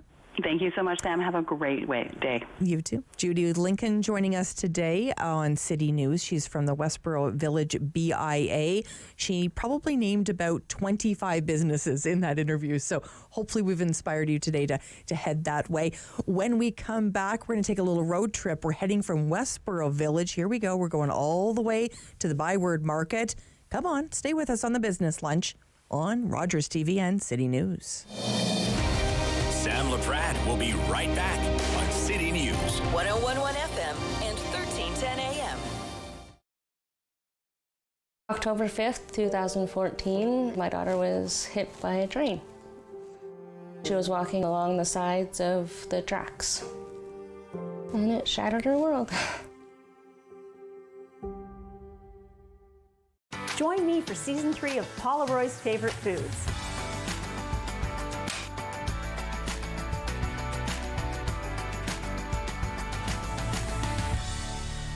That was a lot. I think I need a nap. On Tuesday's Daytime Ottawa, Heather Garrett from Planet Botanics will be joining us on the show. She's going to show us some great local and fairly traded gift ideas as well. If you're looking to decorate the home over the holidays, you don't need to break the bank. We'll tell you how you can do just that in an affordable way. And of course, when it comes to the holidays, sometimes we leave our pets out of the conversation. Don't do that. We love our pets. We'll tell you how you can include them in the holiday season. It's closing time, and you stayed out longer than you planned. So now you can't drive, and the buses have stopped running. You could always call your girlfriend. Or maybe your roommate? What about your best friend? You could just dial 1-888-TAXI-GUY or use the Taxi Guy app. The call and the app are free, and they both connect you to a local cab company to bring you home safely.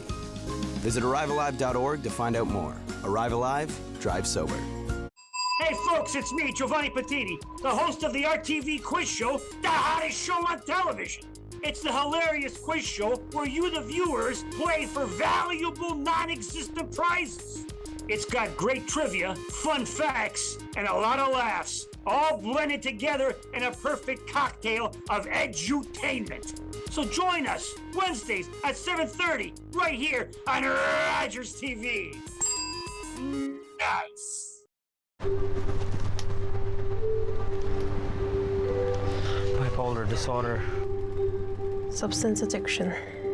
Bulimia. OCD. Want to swap? 1 in 2. A flip of a coin. That's the same chance we'll experience a mental illness by the time we're 40. $1 a day can help change those odds. Join us on the next Simply Cooking by Chef, where I scream, you scream, we all scream for ice cream. I'll make it right before your eyes. I'm getting shivers just thinking about it. Every year, dozens of Canadians are killed or seriously injured because they take risks around railway tracks. Talk to your loved ones about rail safety. Visit stoptracktragedies.ca.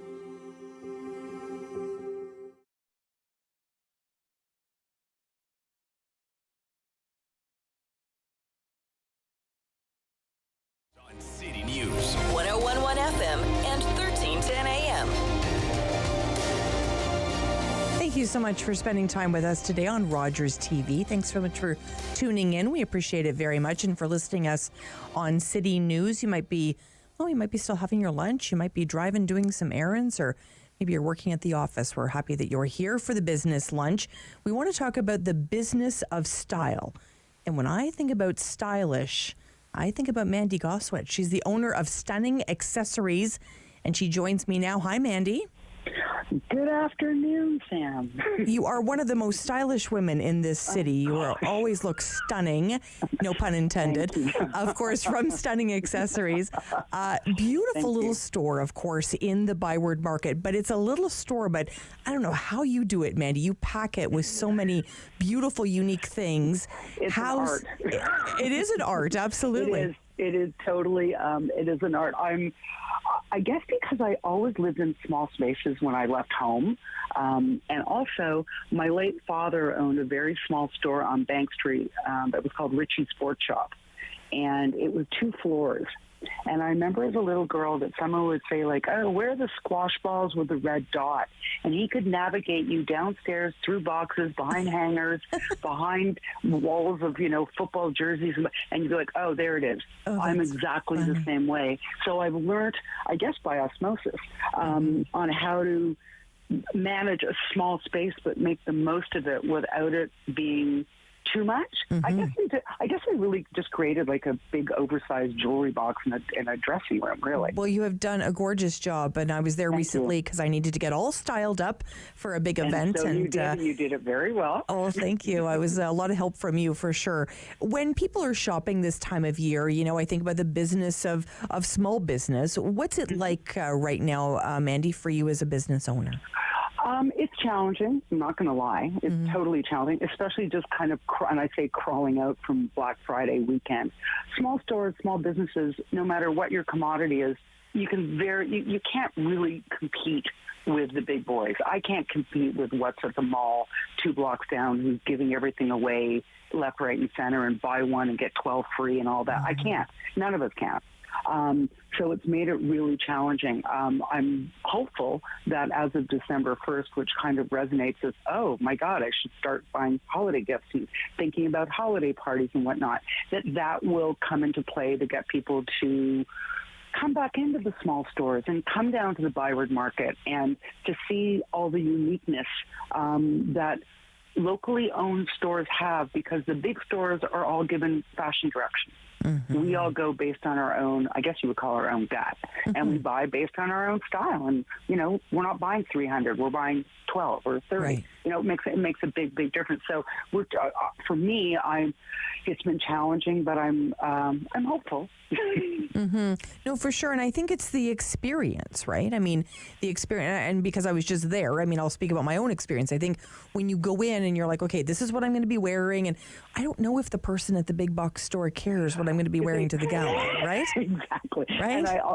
And you're absolutely right, because I always sign all the bags. So I write their names, and at the back I always do all sorts of different hashtags. Mm-hmm. And they kind of look at me like, why are you doing that? And I always say, I'm doing this because I cared that you came into my store and I listened to our conversation.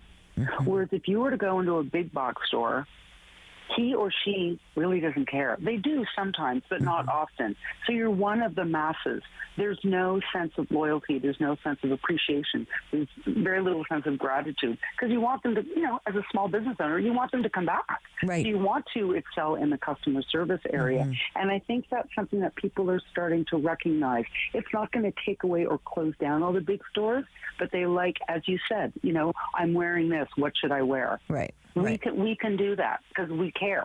Well, and I think too, we were just talking about about Westboro area, and difficult sometimes for men to find out what to get for women, right? That's just been an age-old thing. It's going to be the same thing in 100 years from now, right? So we're working with somebody specifically one-on-one. Here's my wife. Here's what she, here's a picture of her. Here's what she likes. There you go. I mean, you do the work, right, Mandy? Well, I grew up also in the lingerie business, and we used to get men coming in, and my mother was or still is quite the character, and I know, shocking, right? Shocking. And she would ask questions, and then sometimes they didn't know the answer, and she would say, like, do you know her? Did you just meet? Is she coming over on a plane this week? Like, so I always ask, because we have social media now, I ask to see some pictures. And I can usually gauge what someone's vibe is, and or what their vibe is, and maybe they want to be a little bit out of the closet. I've had some, not the closet, but in the fashion sense. I get it. And I've had some men who said, like, my wife just went through a rough time, or this, that, and the other thing. You know what? She needs something outside of the box. I'm not going to put her in pink feathers and platform shoes, but you just sometimes need something just to make you, again, no pun intended, to make you feel stunning. Absolutely. So let me ask you this. What's your biggest seller? What do you, at the end of the day, you're like, everybody comes to Stunning Accessories for this? So thank you for crawling into my mind, Sam, of what I go through every day when I shut the door. And I'm like, what did I sell today? Like, what went on? Like, what? Yeah. It's bits and pieces of this and that. Over the last number of years, I've definitely gotten into clothing, which I swore up and down that I would never get into. And that seems to be where people gravitate to, because I'm selling based on my own personal style, because that's what I bring into the store. And again, getting women out of their little comfort zone. Like, I just had a woman in the other day. She's entertaining at home a few times during the holiday season. She was looking for something, but yet she ended up walking out with a pair of sequin jogger pants. Why? Because she could wear them with a jean shirt. She could wear it with a sweatshirt. She can wear it with sneakers. She could wear it with, like, those fuzzy slide-on things. She could wear them with heels.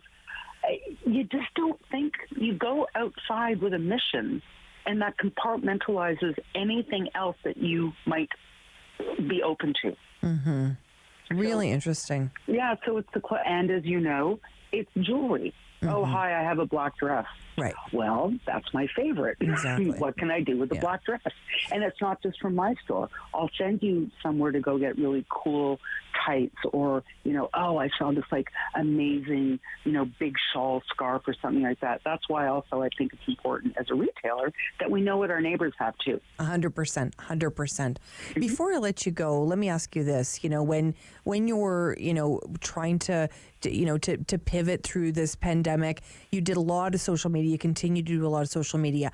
How many people walk in and say they found you on social media? More than I would like to because it's so much work. Right. And now that I'm kind of on TikTok, which I'm not that into it, but my girls who helped me out got me into it. I have women from all ages. Like, I saw you on TikTok. I'm like, really? Because I don't pay attention to it. I don't want to, but it does. It is a big part of my business, and I would think for many, many people's businesses, because unfortunately people spend way too much time on their phone. Right. But in hindsight, it does help all of our businesses, not just mine. Mm-hmm. Beautifully said. I wish you the best holiday season. I hope the store is super busy, and I hope you're in the best way exhausted after the holidays, because it means you were really busy. Mandy. Yes, my mother always said, you always know you had a good season when your credit card bill's under $100. There you go. Mandy, thanks so much for joining us. Oh, no, thank you, and happy holidays. It's a pleasure. Mandy Gosowicz spending time with us today, owner of Stunning Accessories. You can find Mandy on social media, as we just mentioned, but also, of course, in the beautiful Byward Market. Okay, so we were in Westboro, then we went to Byward Market. Now we're getting in the car. We're heading all the way to Barrhaven. And Matt Trimsta. Hi, Matt. How are you? Hey, we're good, Sam. Matt, did I get your last name right? Trimsta. Okay, I'm going to try. I'm going to work on it, okay? Perfect. Okay, you're being very gracious. Of course, Director of Communications for the Barrhaven Food Cupboard. I know you had a big parade. The big guy was in town. Santa was here. How did it go? It went so great, and it was a cool day for a Santa Claus parade. But you gave us the opportunity to kind of spread the word for people to bring kind of perishable items, and just really excited. We collected 60 boxes of food and over $1,300, and that's how we help all of our neighbors, by doing it together. So just so grateful for the community for showing up at the parade. It's such an important time of year, of course, and the parade. I actually I missed it by a few minutes. I was just heading home. I was hoping to see the big guy, but I missed him. But certainly it looked like it was a very successful day. Did you get lots of donations, Matt? Yes, we did. No, and they look, every single donation stays in Barrhaven to needed and families that need it the most. And just grateful for the cadets who collected everything, and for everybody who came to the parade route. It was just amazing to see the community outpouring. And of course, today is Giving Tuesday, and I know this is the day that so many nonprofits like yourself, Matt, work towards in order to make a difference in the community. And those holiday hampers, you think about a community like Barrhaven, and people would be surprised that we need help in Barrhaven. You look around, lots of big houses, lots of people driving fancy cars, but the reality is it is a community that is desperately in need, which is heartbreaking. And I understand you have a holiday hamper program as well.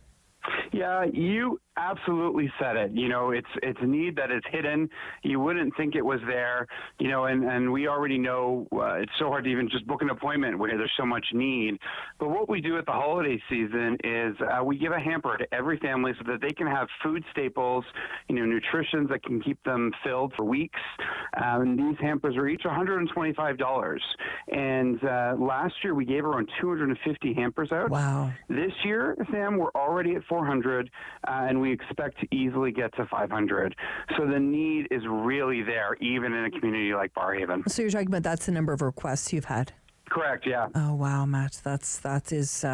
That is shocking to me, to be honest with you, because I know, you're not the only one helping, right? I mean, right. So just to hear about that need for the Barrhaven Food Cupboard really, sends the message home. There is a great need. I really appreciate your time. I wish you all the best success. I'm hoping we've inspired someone today to visit the Barrhaven Food Cupboard website, and maybe their family can get together and donate $125 to make that holiday hamper happen for potentially even their neighbor. So thank you so much. That's right. Thank you so much for having us, Sam. Matt Trimestra joining us. I hope I've said that right. Director of Communications for the Barrhaven Food Cupboard, talking about all things happening in Barrhaven. We have had a very busy show for you today. We've spoke about so many different topics. Of course, the resignation of Steve Kanalakis, the city manager at the City of Ottawa. We're going to be following that very closely. We don't know if it's tied into what's happening tomorrow, which is the LRT inquiry report is coming down. We don't know the correlation there, or even if there is one. But we will be following that story very closely here on City News tomorrow. We're going to bring you any audio as well as that report is shared with council and of course the mayor. We'll be following that closely. We want you to lock it in to Rogers TV and City News. You've been listening to the Sam Laprade Show. Tune in again for local news and community views on City News. 101.1 FM and 1310 AM. Lottery license.